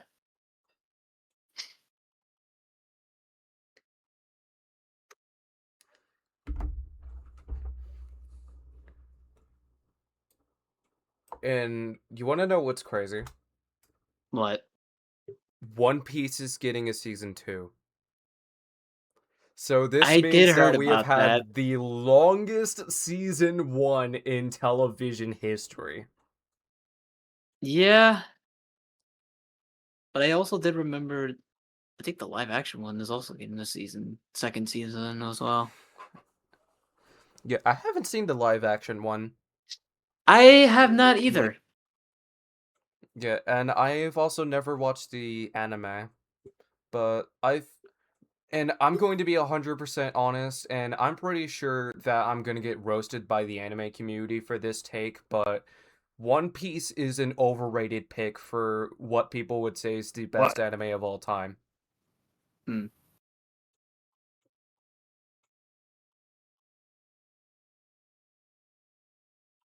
We can't hear you.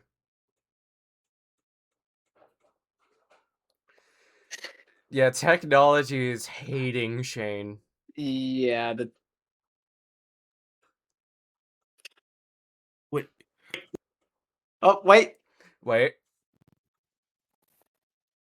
Wait. Why did there gotta be scum? Why today?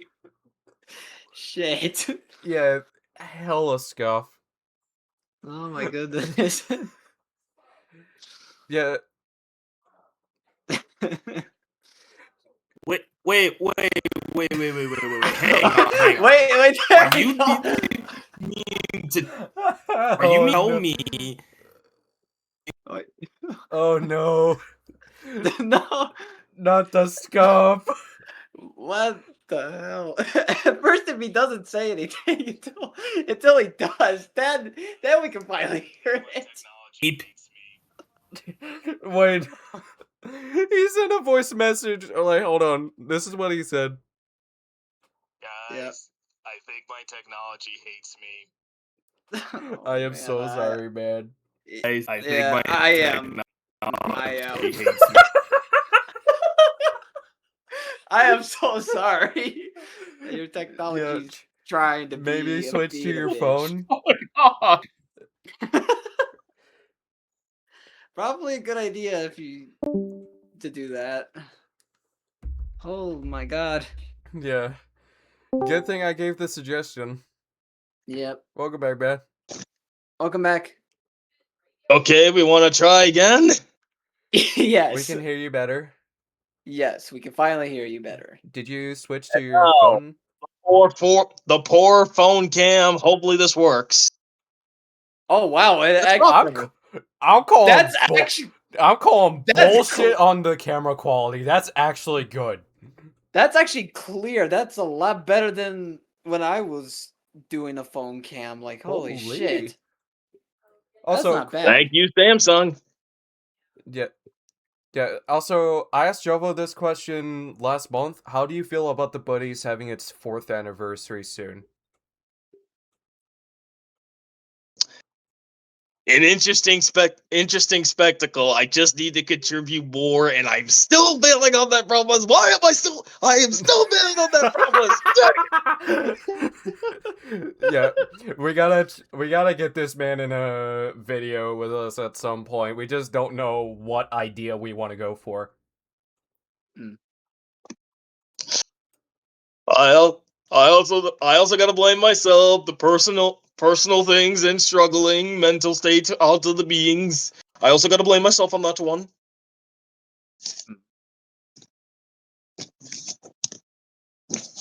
Alright, I'm gonna go on Well, the Universal Fan Fest Instagram so that we can get details about what is going on for Universal Fan Fest.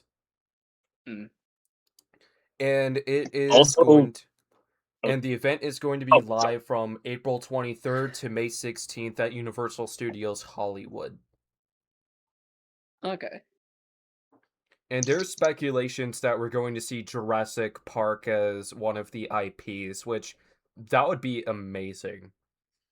Hmm. So, we're getting One Piece at Waterworld. Wow.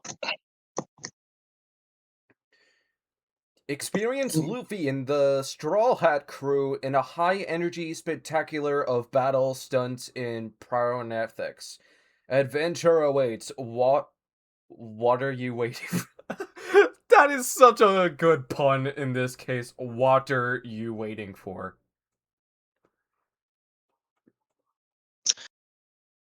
Just like go up to them and say, "What are you doing?" Yeah, and we're also getting Dungeons and Dragons returning. One Piece is Ooh. returning from last year. Dungeons and Dragons: Secret of Waterdeep. We need your help to save Waterdeep. Rally with fellow adventurers in the remarking fan favorite Dungeons and Dragons: Secrets of the Waterdeep. Remark on the daring quest to free the city of the clutches of the monstrous Sanathar in this immersive walkthrough adventure at Universal Fan Fest Nights. Mm. And you want to know what the fun part about Dramatic it and is? suspenseful. You want to know what the fun part about it is? What? They collaborated with Jim Henson Studios for the animatronics. Ooh. Oh, good choice. Yeah, it's honestly a Very really good smart. choice. Like, they cooked with it last year. I'm sure they're gonna cook again.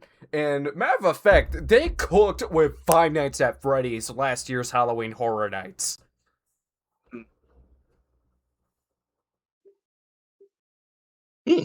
They did? Yeah, Five Nights at Freddy's was one of the 5 IPs we got last year's Halloween Horror Nights. Other IPs that we've gotten is Jason Universe to celebrate the 45th anniversary of Friday the 13th. WWE Horrors of Wyatt 6, which is the first collaboration they've had in 25 years, and it's a way to pay tribute to Bray Wyatt, who passed away 3 years ago now. Mm. And have they also had Fallout for the promotion of season 2. Hmm. And they've also had Terrifier, which was all 3 films in one house. Nice. And they were not kidding from when they said that Terrifier was going to be the goriest house in Halloween Horror Nights. Like, they cooked with Terrifier. I am also going to let you know one thing. I have to exit. My dinner is ready. All right. No worries, man. Yep. I will be back in a jiffy. All right. Right, so it's just us two for the time being. Yep. Venture into the Forbidden Forest and remark on a daring adventure filled with spells, surprises, and magical creatures in the wizarding world of Harry Potter at Universal Fan Fest. That look the way how you said that, it sounds pretty interesting, and I looks actually sounds actually really intriguing. Yeah, wait until we get to this one. This is what I'm most excited for. There's a crossover for Scooby Doo and Universal Monsters. What? I'm not even Holy kidding. It was confirmed. shit! Nice. It's the ultimate mystery mashup at Universal Fan Fest nights. Become an extra in a movie gone wrong as the iconic Universal monsters are unleashed onto the Universal Studios backlot. You must join Scooby-Doo and the gang to solve the case and save the shoot. With immersive sets, character encounters, and cinematic chaos, this is one mystery you won't want to leave unsolved. Wow. Dude, That's a I am excited for this one. oh same.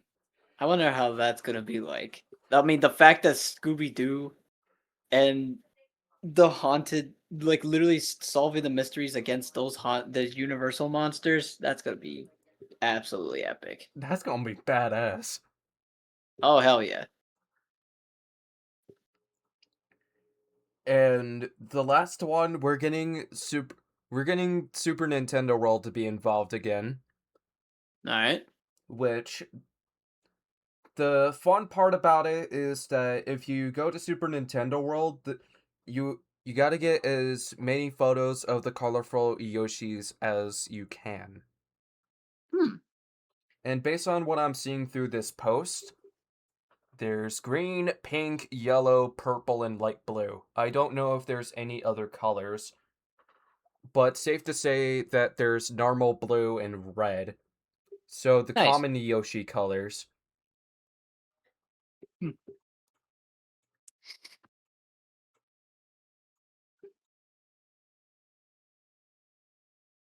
And from when we were talking about the idea of Yoshi Among Us, I'm purple. I think I remember I chose blue because Yeah, you chose I'll blue. just yeah, I'll have to figure out to find the blue Yoshi. Yeah. Uh, So there would technically be two blue Yoshis because one is a light blue. yep. I think I Yeah. went with the normal B blue. B wanted to be yellow, and knowing Rose, she would want pink. And somebody that we're collaborating with, which our lips are sealed until the time is right to reveal it, is going to be green. Fair enough. And I'm not gonna lie, it's a good thing that I gave the suggestion to Shane to go on his phone to avoid the amount of scuff we've been having. Yeah. And Universal is doing Mardi Gras at Universal Studios Orlando. Oh. All right.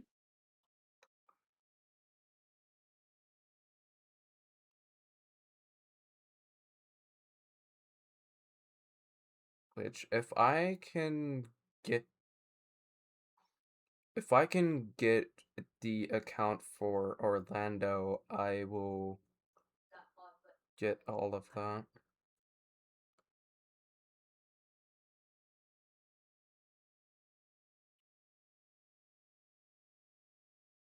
Hopefully one of these days, I would love to definitely go to Universal Studios Orlando. Sick.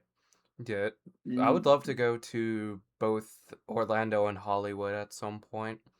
yeah. And I have openly said before that I would love to go to Halloween Horror Nights, and it is the Dream Park theme collaboration of mine. Hmm.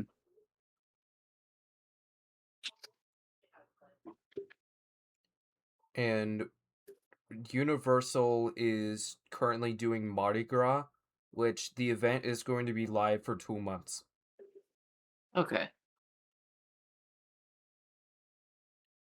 Yeah, and it's pretty much like a Latin American celebration event. That's the best way I can describe Mardi Gras.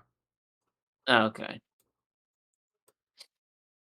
And for Halloween Horror Nights, the speculations for the IPs for this year is Stranger Things, Hellraiser, Sinners, It, and Resident Evil.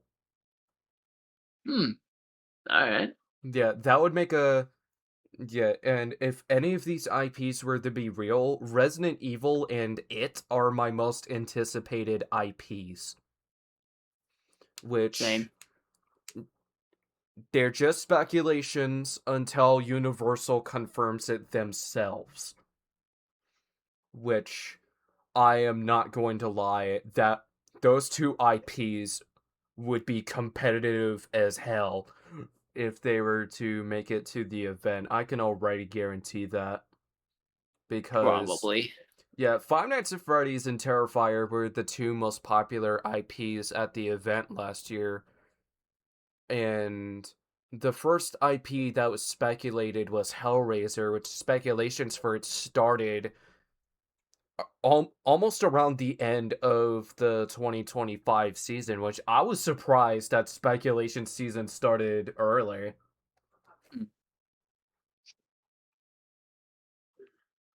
And when it comes to Halloween Horror Nights itself, this year is going to be the 35th anniversary.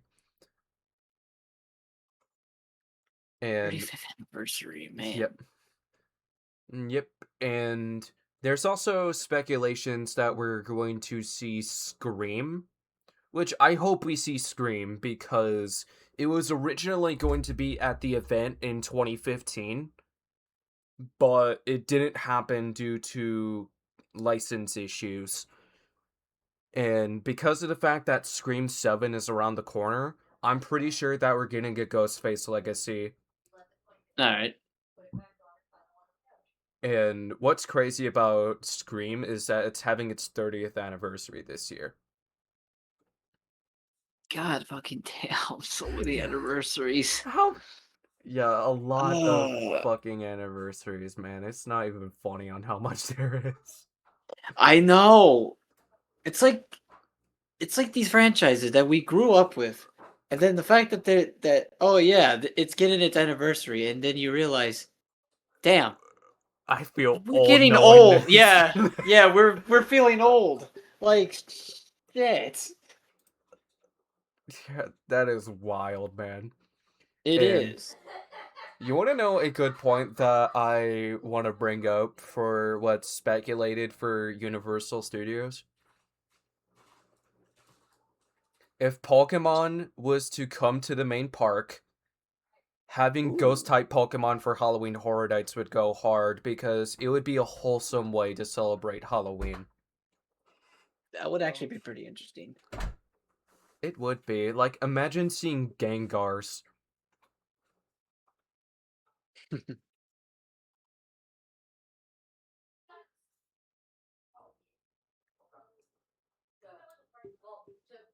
And there is going to be a rapid fire of anniversaries. God, I'm going to feel old with all of these. I know. Yeah, we already mentioned Scream having its 30th anniversary, but before we get into them, it's confirmed that Ice9 Kills is collaborating with Scream 7, and they're having a song called Twist of the Knife, which is going to be releasing the day Scream 7 hits theaters. All right. And last time they had a collaboration with a horror film, they collaborated with Damien Leone for Terrifier 3 with a work of art. Hmm. Which, I'm not gonna lie, that song is badass.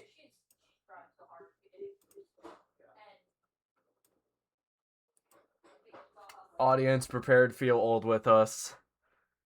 Sonic the Hedgehog is having its 35th this year.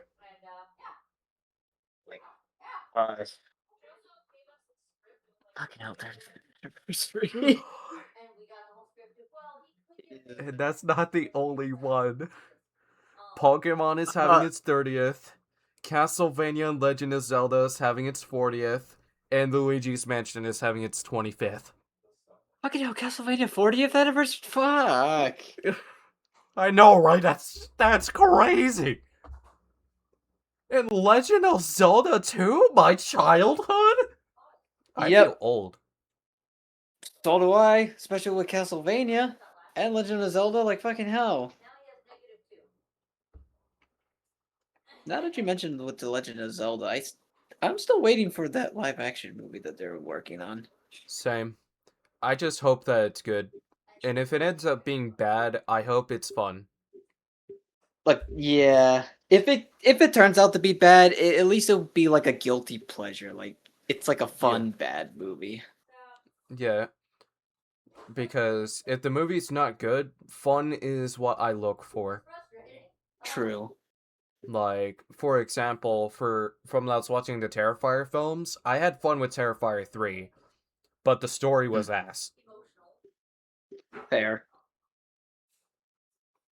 And when it comes to Pokemon, it's how many generations do we have? I want to say around 10. Let me check.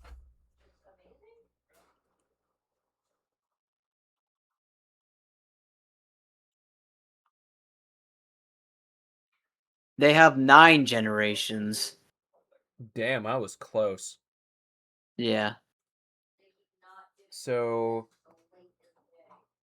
Paldelia is a new one. I've never heard of that one. Hmm.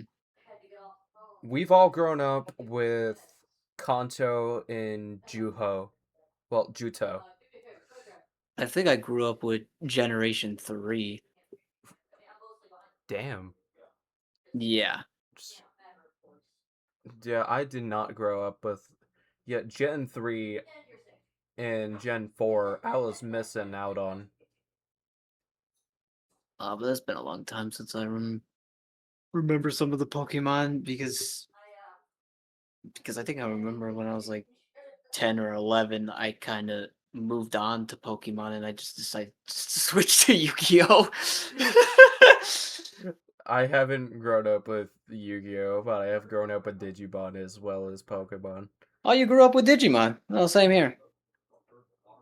Yeah, it's been a long time since I've seen anything Digimon related, so I don't remember shit about Digimon. Same. It's been a while since I remembered it as well. Yeah, and when it comes to the modern regions, Kalos is the best one. Oh, yeah. That's why from when I watched the shows, I gave both shows a 9 out of 10. Kanto, and when it comes to the shows, the original is unbeatable. No one can beat no one can unbeat the original. The original is really good. Yeah, the original is peak. And Mewtwo Strikes Back is the best Pokemon movie, hands down. Oh, yeah. And I played a bit of Luigi's Mansion 2. I haven't played a Castlevania game yet, but I have watched the first 2 seasons of the show. Which, the show is good. Mm. And my only criticism with season 1 of the show is that it's too short. I understand that's supposed to give us a setting of what to expect, but it's too short. Yeah. And as for Sonic the Hedgehog, my 2 favorite Sonic games growing up was Sonic Colors and Sonic Unleashed. Mine even though the game is not great, but it was the first ever to introduce me to Sonic was Sonic 06, which even though it was a bad game, but I still had fun playing it. But I did like Sonic Unleash as well. Yeah, Sonic Unleashed had a fun premise. Yeah. And Sonic Colors honestly makes me feel nostalgic. Yep. I just need to play Sonic Frontiers at some point. Yeah, I do and have it. does the name David Rosen ring a bell? David Rosen, sort of. The director of He's the director of the animated Lion King. Yes. Yes, I do remember that. Yeah, he sadly passed away recently. Yes, I did remember that, and it was quite sad. He was also the co-director of the another movie, which is Brother Bear. I think I remember.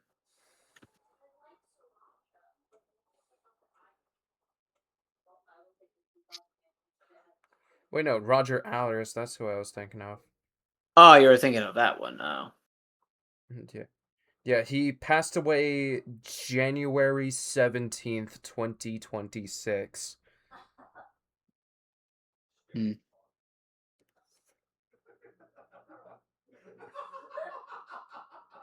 And he passed away from an heart aneurysm, if that's how you say it. The heart aneurysm, yeah, that's quite sad. Yeah, somebody who directed our childhood movie. It's sad to see them go, but they died a legend. Yep. It's the one thing I can only say for those things. I mean, their Yeah, legends will still live on. They will still live on. Yep. Like how, for example, James Earl Jones, he may no longer be with us, but his voice is still around. It will still be in our hearts. Will Yeah, always like will as be. Mufasa, as Darth Vader, and Hmm. this is an old movie, but as Thulsa Doom from Conan the Barbarian. I love that film so much. I love Same. Conan the Barbarian, Dude, and he Conan the played as Barbarian is good. a really good villain. He Yeah, played so well. it's terrifying on how good of a villain he can be. Oh yeah. Like, for even J.K. Simmons is terrifying as a villain. Like, Yep. it's scary on how good of a villain J.K. Simmons is. Oh yeah. And an unexpected collaboration that I didn't expect is Dead by Daylight collaborating with Quarantine Zone, and it's also a free update. Yeah, I did heard about the quarantine zone. It Yeah, I've looks seen interesting. Markiplier play Quarantine Zone. It does look pretty interesting, I'm not gonna lie. Yeah, yeah. So small description of Quarantine Zone to last check for those who doesn't know. Command the checkpoint in a collapsing city, screen survivors, manage scare resources, and hold back the undead. Every choice matters, and one mistake could unleash the plague beyond your walls. Hmm. So if they're infected, put them out of their misery. Yep. Because nobody wants to die infected. Nope. I also did remember in the game, yeah, you just have to basically just scan them, make sure they're not infected or plus the funniest thing is you could do weird stuff in that game, especially you can scan your TSA officers. Even though it's kind of funny as hell it's doing that. Yep. And I'm gonna be 100% honest. I'm excited for season 2 of Fatal Fury, but the first trailer was controversial for generative AI. Yeah. Still need to get that game at some point because it I do because want that to get game the game. same. Like, Ken Masters and Chun-Li are both good guest characters for Fatal Fury. And if I know my history correctly, both of those two, alongside with Salvatore Ganacci and Cristiano Ronaldo, if that's his name, the soccer player. Yeah, Cristiano Ronaldo. Yeah, Yes, those four are the first guest characters for Fatal Fury. I And remember. I did remember seeing the trailer of Ronaldo being in the game, and I thought to myself, it looks pretty epic, but I'm just like, I don't know how I feel him being in a fighting game, but I yeah, didn't mind it. I didn't mind it at all. It was odd. yeah, it was an odd choice. And seeing Salvatore Ganacci, it was a weird inclusion at first, but then from when we learned that he is an SNK fan, I was like, I'm happy for him that he was able to make it into this game. Yeah. Oh yeah, definitely. Like, I'm gonna be 100% honest with you. Hmm. If, as somebody who is a Soul Calibur fan, I would love to lend my voice for a Soul Calibur character, rather if it's an old character or a new one. And I would love to play Soul Calibur. Yeah, Soul Calibur 6 is underrated. 2 is the best one. Mm. And the unbiased opinion about it, the roster, it is the peak of Soul Calibur. And it was the fighting game that got me into fighting games. Mm. And with the and when it comes to the guest characters, a fun fact is that Hihachi's spot was originally going to be Cloud Strife's because there was licensing issues with the Final Fantasy copyright holders, Right. and Yeah. we got Hihachi instead, which I can understand that. So Yeah. I would love to see a Soul Calibur character be a guest character for Tekken 8 if we want to go down that route as a way to pay tribute to what we've seen back in, I want to say, 2003. And Link, Yeah, somewhere bro, around there. yeah, the fact that Link was in the GameCube version is still fucking nuts to this day. I think I remember in the Xbox version they had Spawn. Yeah, Spawn was in Soul Calibur. they had Spawn in Soul Calibur 2 as the Xbox exclusive because there was no Microsoft gaming characters at the time. I mean, it would have been funny if they would have put Master Chief in it. That would I mean, that, hey, that Master would be Chief in funny. the Soul Calibur, that would actually work. At the time, that would have worked. He would have just No. used his energy sword. That would be funny as hell to see. I'm pretty sure people have made mods of just having Master Chief in the game. Or if you have 5 or 6, make him a customized character. Yeah, or that too. Yeah, you can make him as a customized character. Yeah, and did you know Ryan Hurst is going to be Kratos in the Amazon series for God of War? Yes, I have heard about that, and Peak I casting am. choice. It is very peak, and they did found a cast for Odin, which I am excited for. Yeah, so why I say that's a peak casting choice is because Ryan Hurst has an understanding of who Kratos is as a character Hmm. and knows Norse mythology pretty well. And based on what we know, it's going to be based off of Norse Kratos, and there's going to be some background details and possibilities of flashbacks of the Greek era of Kratos, Yep. which I'm interested to see how it's going to go. Which I would be genuinely surprised if it ends up being best adaptation for this year. That is the main thing I am excited for. Well, number one, well, two things. Number one, I'm a huge fan of the God of War games, and Same. number two, I'm also I'm a little bit of a nerd when it comes to Greek mythology and also Norse mythology, and I do Yeah, like Norse. you are a yeah, you're somebody who is really interested into folklore. For example, the two folklores that I am really interested in is Norse and Japanese. Oh, I do love the Japanese history. Yeah, that's why I put my heart and soul into Paranormal Slayer 1 from when I was writing it.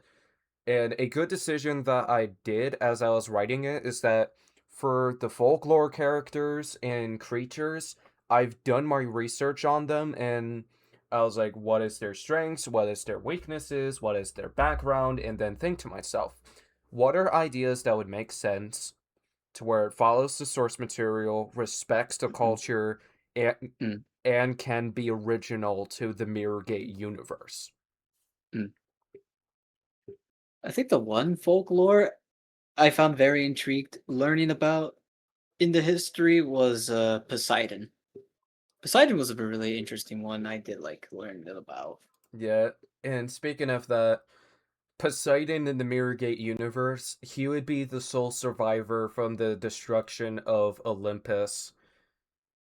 Mm, And his secret is the secret of him being alive has been kept for too long to where we can see him in Worlds Brawl 1, ooh. but he wouldn't be playable until the story expansion for the first chapter. Hmm. And what I do want to do for the games is that you would need to have all of the original DLC characters to play the story mode. Hmm. I The think the guest one. characters would be a whole other deal on its own. Yeah. And there is going to be a mortuary assistant horror movie, which I'm excited for that. Hmm. I think another funny history I did like learning about was is about Zeus. Uh, Yeah. Zeus was a very interesting one because he how do I describe this? Like In it's the very odd. in the mythology, Zeus is a bitch. He is an absolute I wouldn't say he is a bitch, but he's also a bit of a douche as well. He can be a bit of a douche. I mean, in the history, like when they beat him up so badly, no joke, he literally just pissed on the guy's leg. And What? that's and yes, he literally just pissed on the guard's leg. He didn't care, even though he was getting beaten up badly. He just decided, just piss on you. That's Just piss on the leg. he's a menace for doing that. It's Zeus. He don't give a shit. That's the thing. He doesn't care. And that's and that's how the golden shower became a thing. Yep, pretty much. Which I'm not into that, but if you're into that, good for you. It's just not for I'm me. not. No, I am not either. But the fact that I've heard the history about that he did that, I'm like, what in the fuck? That's just that is I don't know why that's funny to me. It's odd, but it's funny. Yeah, so the Mortuary Assistant movie is a horror film that is an adaptation to the popular video game of the same name, following a mortician, Rebecca Owens, as she faces demonic possession during her night shift as a mortuary, as a certified mortician. Hmm. Or as what or as we like to call it, the Mortarican. Yep. Figured we can put in a buddies meme reference somewhere.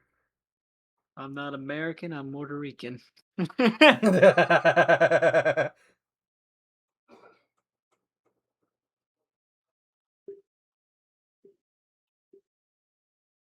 Oh, Roger Hours is the co-director of The Lion King. Hmm. Now that you mentioned about the mortuary assistant, I'm actually excited how that movie will be. Same here.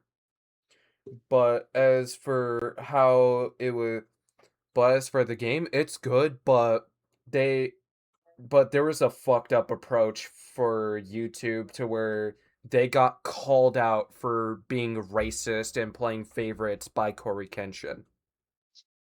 I did remember that part. That was a bit fucked up.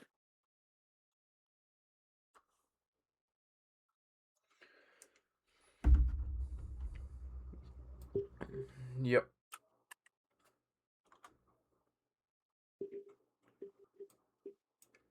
We already talked about Roger Allers. And as for The Boys trigger warning, I know that's going to be a video game based off of The Boys, but I don't remember if it's VR or not.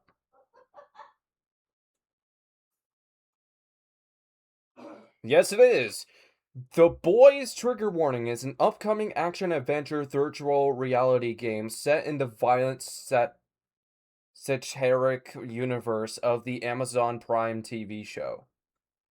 Hmm. Developed by Arv and Sony Pictures Virtual Reality for 2026.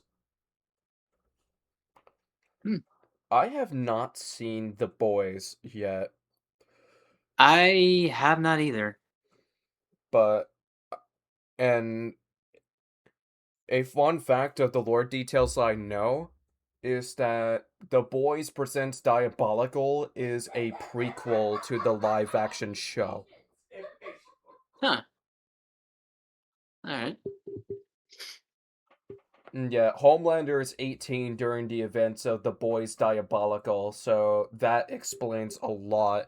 And he's 42 during the events of the live action show. Hmm. Yeah, I'm not gonna lie. I have a good feeling that I'm going to enjoy the animated show. Whether or not if I'll enjoy the live action afterwards is a whole other question on its own, because based on what I've heard from an unswimming fish spoke his thoughts about it, he says that it's too dirty for him. Hmm. I And mean, fair enough. that one milk scene that Mortal Kombat 1 is referenced where he just tongues the rim before he drinks the milk. I don't. Yeah, it's a very gory as hell. Yeah, how is it gory? It's dirty. I mean, it is disgusting though, so I will have to admit that. Yeah, that is degenerative as fuck to tongue the bottle before you drink the milk.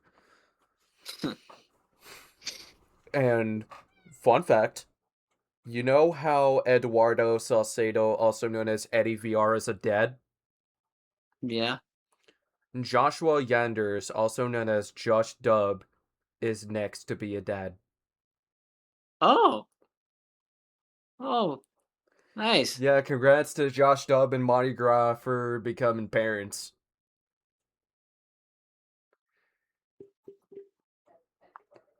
And it's not confirmed yet on whether or not if it's going to be a male or female, but the gender reveal is going to happen somewhere around July. Hmm. And from when Josh said that he's next to be a dad in the Liar's Bar video, to where they were playing Liar Slots, there were people guessing that Mardi Gras was pregnant before it was even confirmed. And Josh went on his socials being like, it's weird on how you guys are saying it, but you guessed it. Which, holy shit, that is insane. And the rest of what's left of the topics is movies. With the exception of 2 video games. Well, 3 video games, but you get it. You get it. You get the idea. Yep.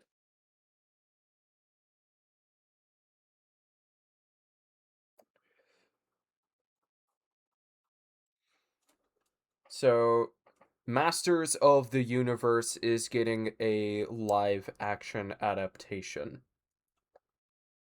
I am a bit excited for that one because it's the same director who directed Bumblebee, and I wonder how that film is going to be. Okay. Pl- A Plus, I live think action Mattel. Masters of the Universe movie produced by Amazon MGM Studios and Mattel Films is scheduled for the theatrical release on June 5th, 2026.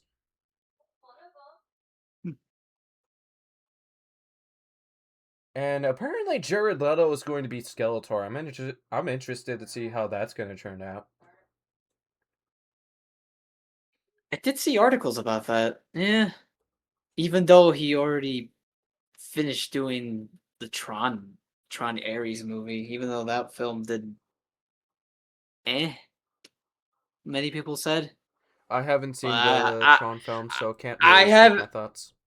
I've only seen the original and I've seen Tron Legacy, but I have not seen Ares yet, so I'll have to see how it is.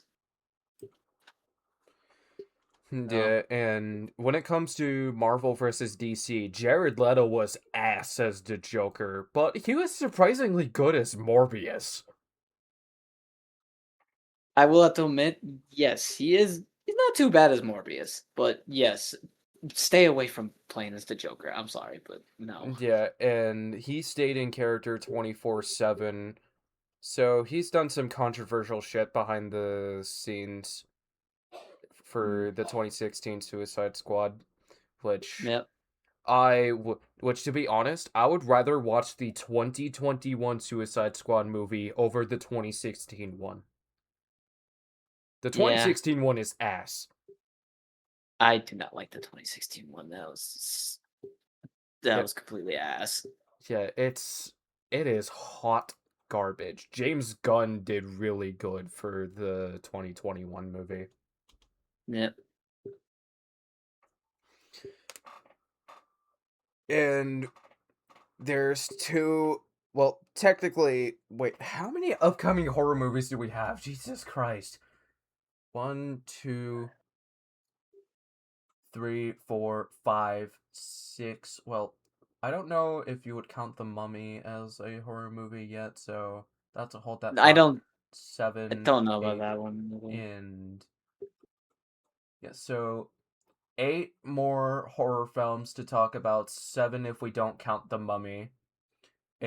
and one upcoming television series, which, Ready or Not, is going to get its sequel, Ready or Not 2. Ready or Not is such a good horror movie, which the premise is that it's a horror comedy that is about a bride that plays hide and seek, but little did she know, the family is trying to kill her. Damn. Yeah, so basically a fucked up hide and seek movie. Hmm. It's fun.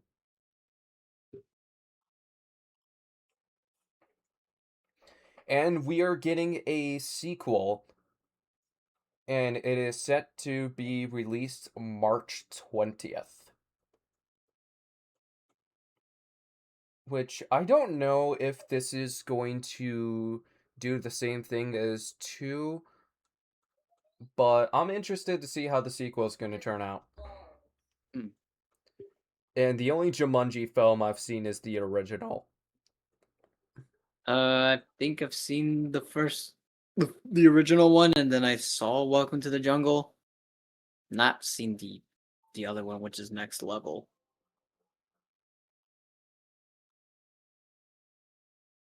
But I still like the original more because that's the one I actually grew up watching a lot.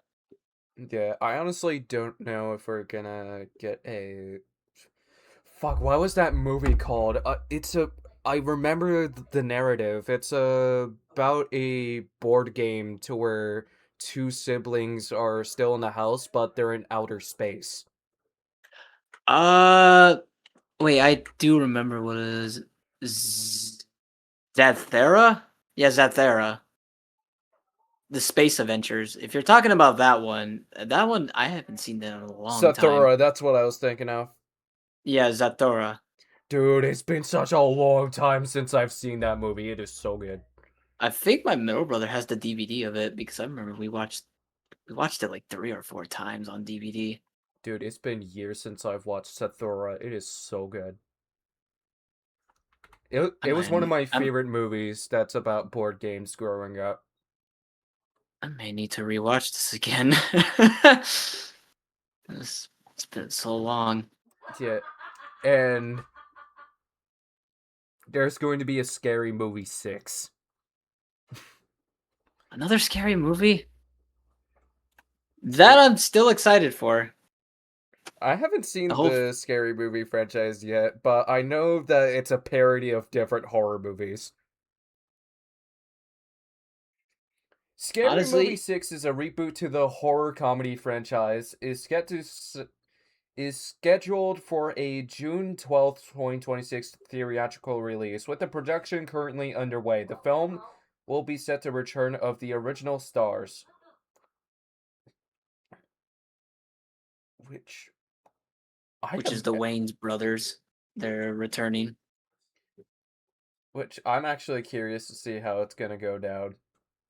Which I have a good feeling that it's going to be a funny movie, which I need to watch the original films first so that I can have an understanding on why there's a remake. The only thing that I know is that one was up meme to where there's a ghost face going, "Was that? Yep, what's that? Was that?" Yep. Because that and with the other guy that was on the phone, that is full on stoner shit right there. Yep. And the That's iconic Ghostface just saying, just chilling, killing. true, True, true. true, true, true. Yeah, I fucking love that. And I haven't played High on Life yet, but there's gonna be a High on Life 2. I am excited for that one. I cannot wait for that one, but I do have the first game, and I might play that at some point because. Yeah, I know that there's a lot of dirty jokes in High on Life. Oh yeah, oh shit! It comes out one day in 13 hours, which that will come out on a Friday. Holy shit! I'm pretty sure that it might be out at the time this episode is out, so coincidence? Possibly. Possibly. And one last collaboration that caught me by surprise is World War Z collaborating with The Walking Dead. Huh. It's an unexpected surprise. Hmm.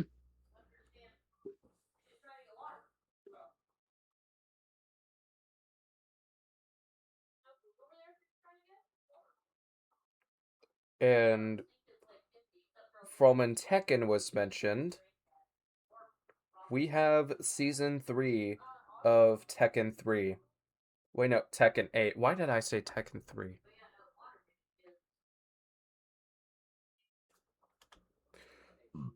Nevertheless,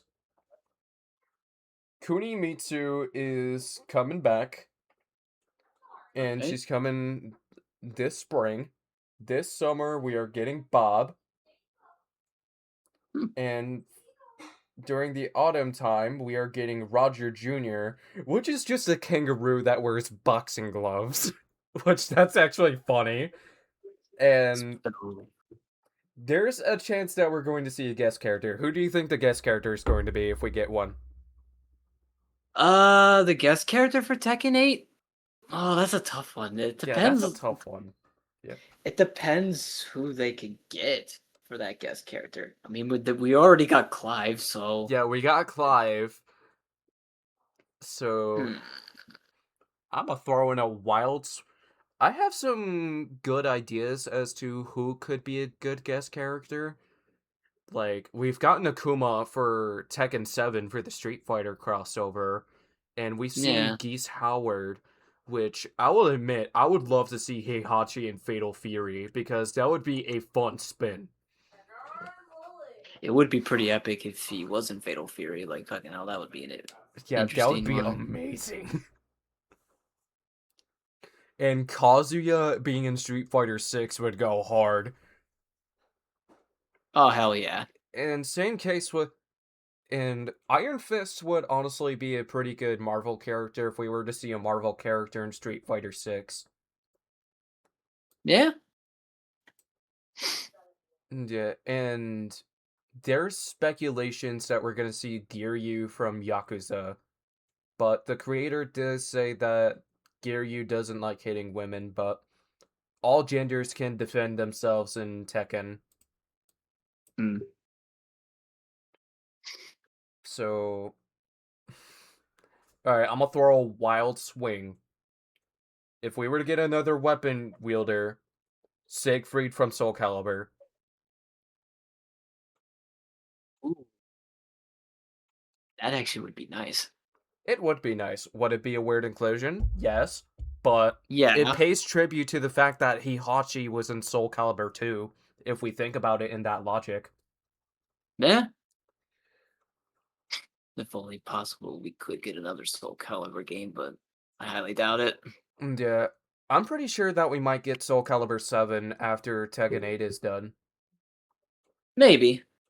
We'll never Yeah, know. because they're But it's a possibility. yeah, because they're it is a possibility, even though they're still mainly focusing on Tekken 8, which fair enough.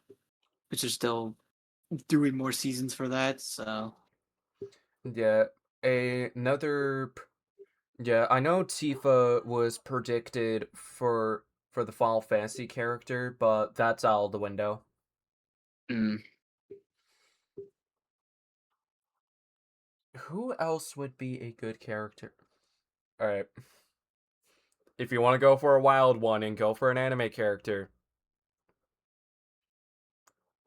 And no, I'm not going to say Goku because that would be too obvious.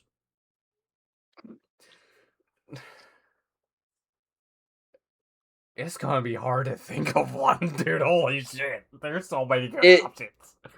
Yeah, it's a really tough one. Yeah, it's a tough one for sure. Which M. Bison would be badass as a guest character for Tekken 8. Or hell, even Sagat would be fucking dope. That would actually be pretty interesting. Yeah, Sagat versus Fakaram? That would be sick. Let's see who the real king of Muay Thai is if that happens. Yep. Because they have a similar fighting style, but they're different. Hmm. Yeah, Fakaram doesn't have magic, Sagat does. Yeah, Fakaram is just brute strength. Jesus. And if we were to go for any show character, I'm pretty sure that we might see a Cobra Kai character if we want to go for a wild card one. That would be pretty interesting. Yeah, that would be. If they would add a character from Cobra Kai to be in it. Yeah, we can think of. Yeah, I'm having a hard time thinking of other ideas. And to everybody else, for those who's watching the YouTube video, if you want to share guest character ideas in the comments down below, that would help out a lot. Let's keep this conversation going. And who knows who we could get. Hmm. And from when Terrifier was mentioned a couple of, well, earlier in this episode, Terrifier 4 is rumored to be either coming out either this October or next October. I hope it's next October for the reason because Terrifier 3 took 2 months to film and it was ass when it comes to the story, but the settings is what makes it fun and what makes up for it being garbage. Hmm. And Terrifier 2 was really fucking good when it comes to the story because it took Damien sometime before COVID for it to happen, and it was a long-awaited sequel, and it was worth the hype.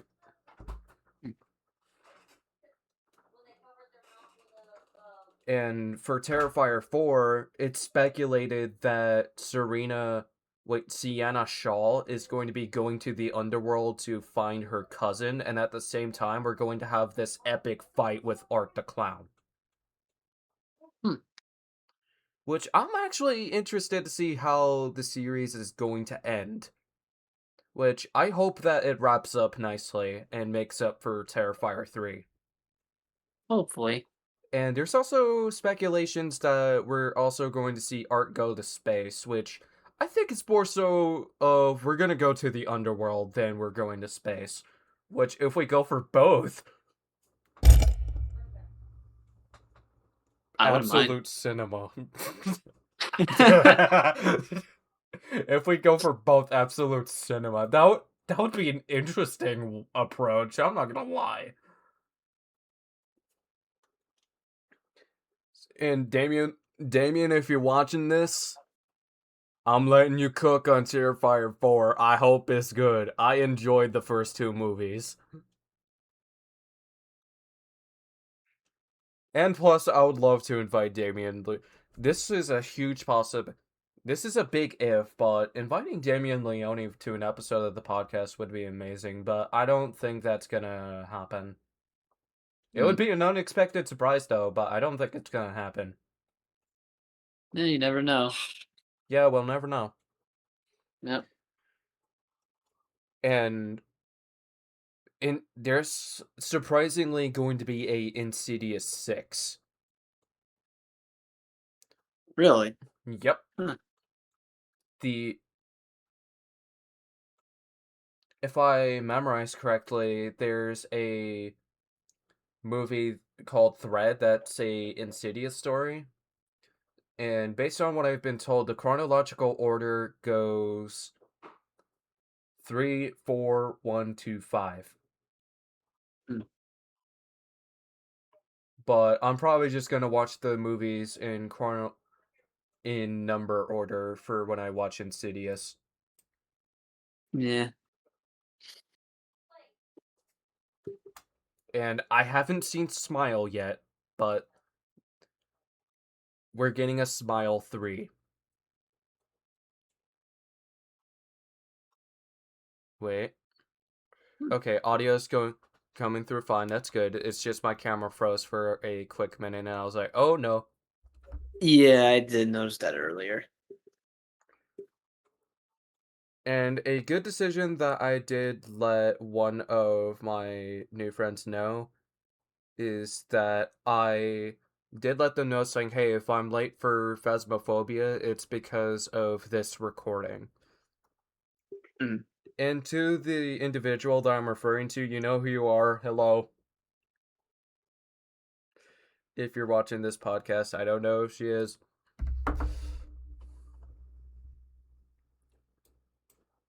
But I'm honestly surprised to know that there's going to be a Smile 3.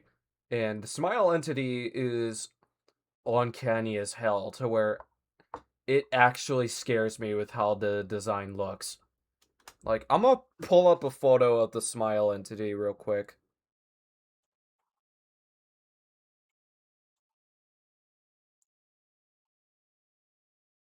Like, this is fucking terrifying. Oh my god. Yeah, like, that actually scares me with how uncanny it is. That is very fucking scary, and it does look really good.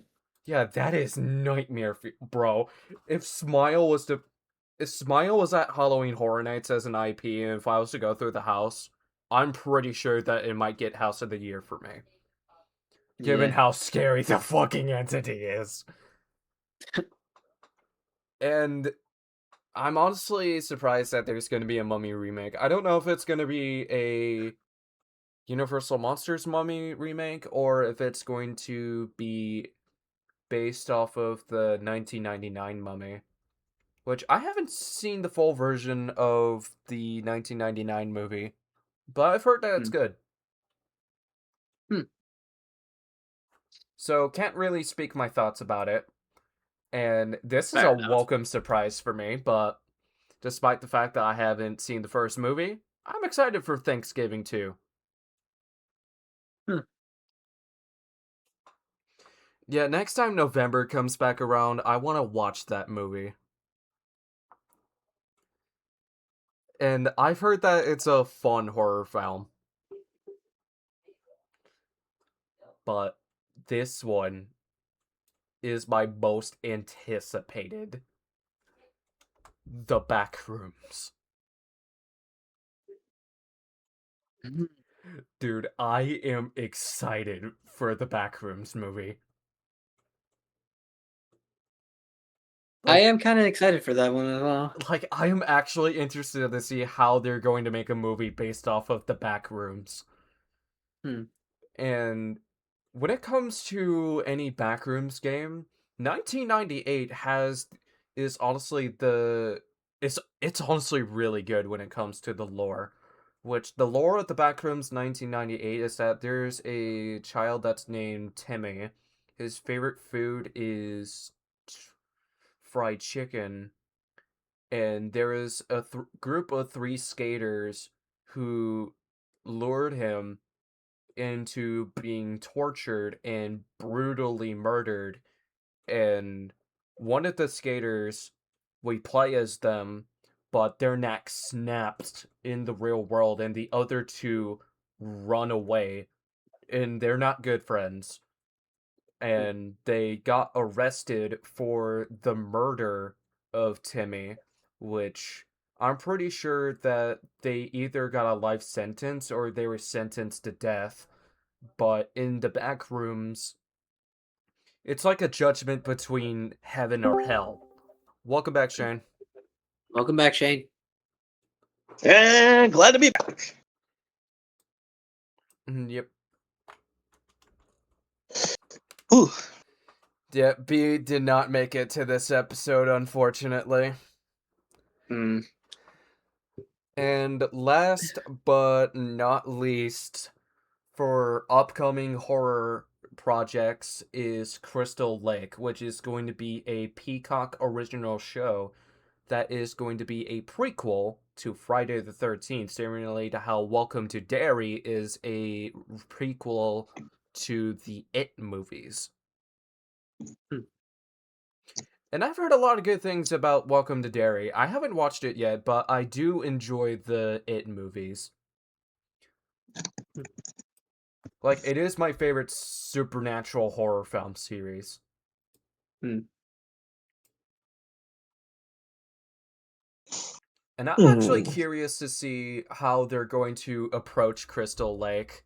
And the fun fact is that it's going to give us the origin of Jason Voorhees of to how he became this undead slasher that we know him as, because the lore that we all know is that he was a child who drowned in Camp Crystal Lake, and his mother Pamela is seeking revenge against the camp counselors and killing them one by one, which is why Camp That's what. Crystal Lake is Jason's territory. So if you go Yep. camping there, be wary of your surroundings, otherwise you are cooked. Let's hope it's just executed right. Yep. Yeah, I honestly hope that it's good. I haven't seen the Friday the 13th films yet, but I do want to. Which, for the original, I'm just skipping part 1 because Jason is not there for the original for part 1. Hmm. Fair enough. Yeah, fair enough. Yeah, and as for the remake, the one thing that the remake actually did better than the original is that Jason is there for the actual film. Yeah. And I've heard that he's fast in the remake, but I have not heard much of good things about the remake. Which I do want to give both versions a chance before I speak my honest thoughts. Like, for Fair. example, for Scream, I gave both versions a chance, which I do like both of them. Scream 1 does better with the scare factor, and Scream 5, which is a remake of Scream 1, it's it's the same narrative, but in a modernized way, which the narrative is better for the remake, which that's just my opinion for Scream. I still prefer the original, but I have not seen Scream 5 yet, but I'll have to check that out. I have seen a few of the Screams, I think. Hey guys, check this out. You get a cat cameo. The first cat cameo of the All Things Nerdy podcast. Congratulations on getting a cameo, Mari. Hey, congrats on the Catmeo. Yes. I saw what you did there. Do we want to get Shane caught up on the topics? No,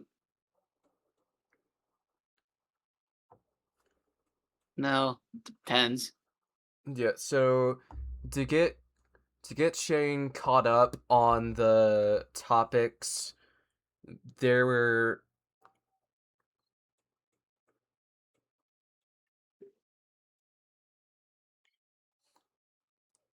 we were talking about the Universal Studios events. You Sonic keep on the going on that. I Hedgehog, gotta use the restroom real Pokemon, quick. Castlevania, Legend of Zelda, and Luigi's Mansion was having we're having anniversaries. We paid tribute to David Rosen, who is the director of Lion King, who recently passed away. We talked Yeah. about a Dead by Daylight collaboration. Fatal Fury Season 2 we did talk about, but they had a controversial AI generative trailer, but made up for it for the second trailer. We talked about the upcoming God of War Amazon series, the Mortuary Assistant movie, a VR game for the Amazon series The Boys. Also paid tribute to Roger Allers, saying congratulations to Josh Dubb and his girlfriend Mardi Gras for becoming parents. Talked about Masters of the Universe, which is having a live action, and upcoming movies such as Ready or Not 2, Scary Movie 6, Jumanji 4, Terrifier 4, Insidious 6, Smile 3, The Mummy, Thanksgiving 2, the back rooms, and we did. I almost said that we talked about the Crystal Lake show while you were gone, but you were here, and we talked about season 3 of Tekken 8, a collaboration with World War Z and The Walking Dead, and High on Life 2.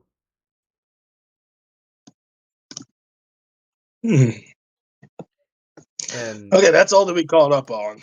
yep. And I was going to do this at the beginning, but it's a good thing that this is being saved for last.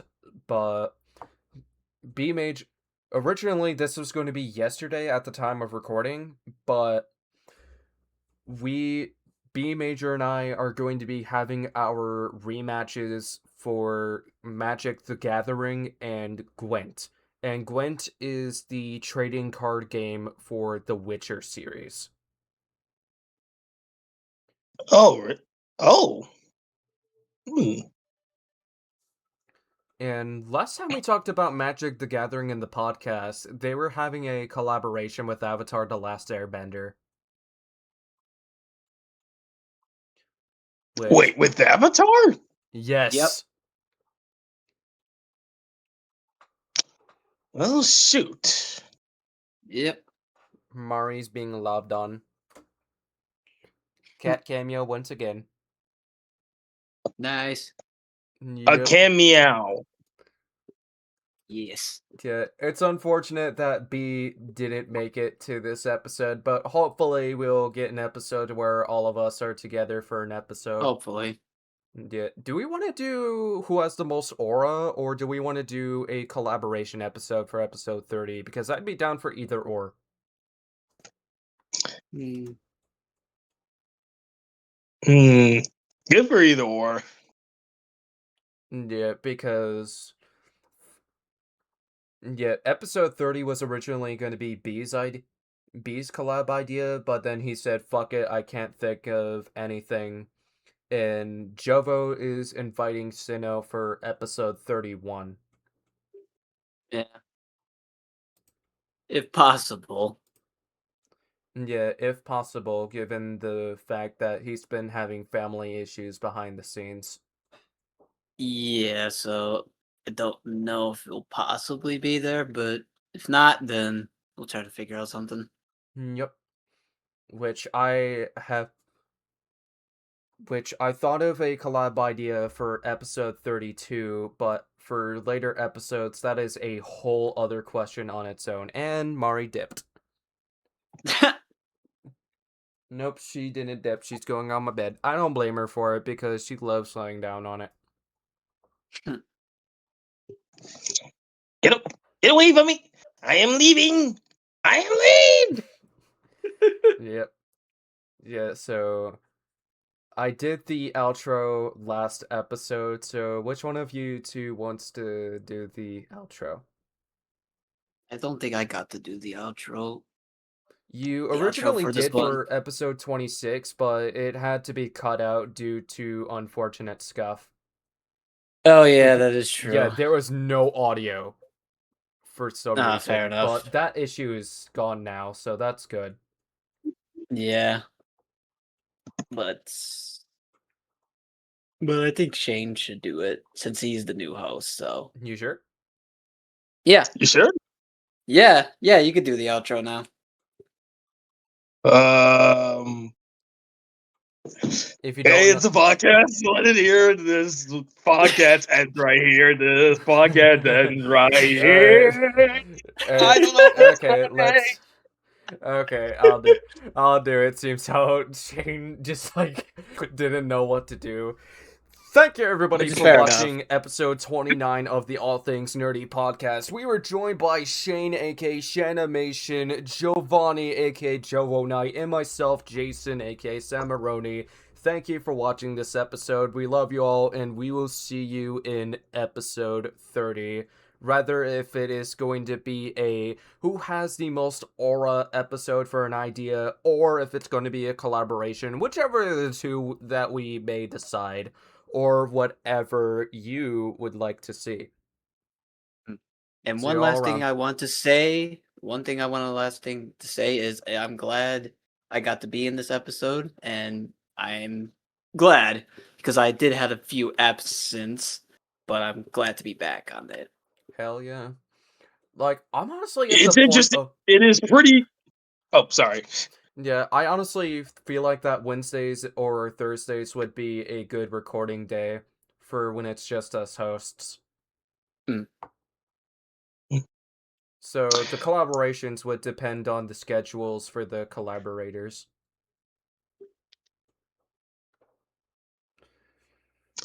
I was going to say before this probably end, I enjoyed being a host, and I look forward to doing more. Hell yeah. Definitely. For all this time, with a accidental derail aside, see you all around in for real this time. See ya. Have a good night, and yeah. Yeet.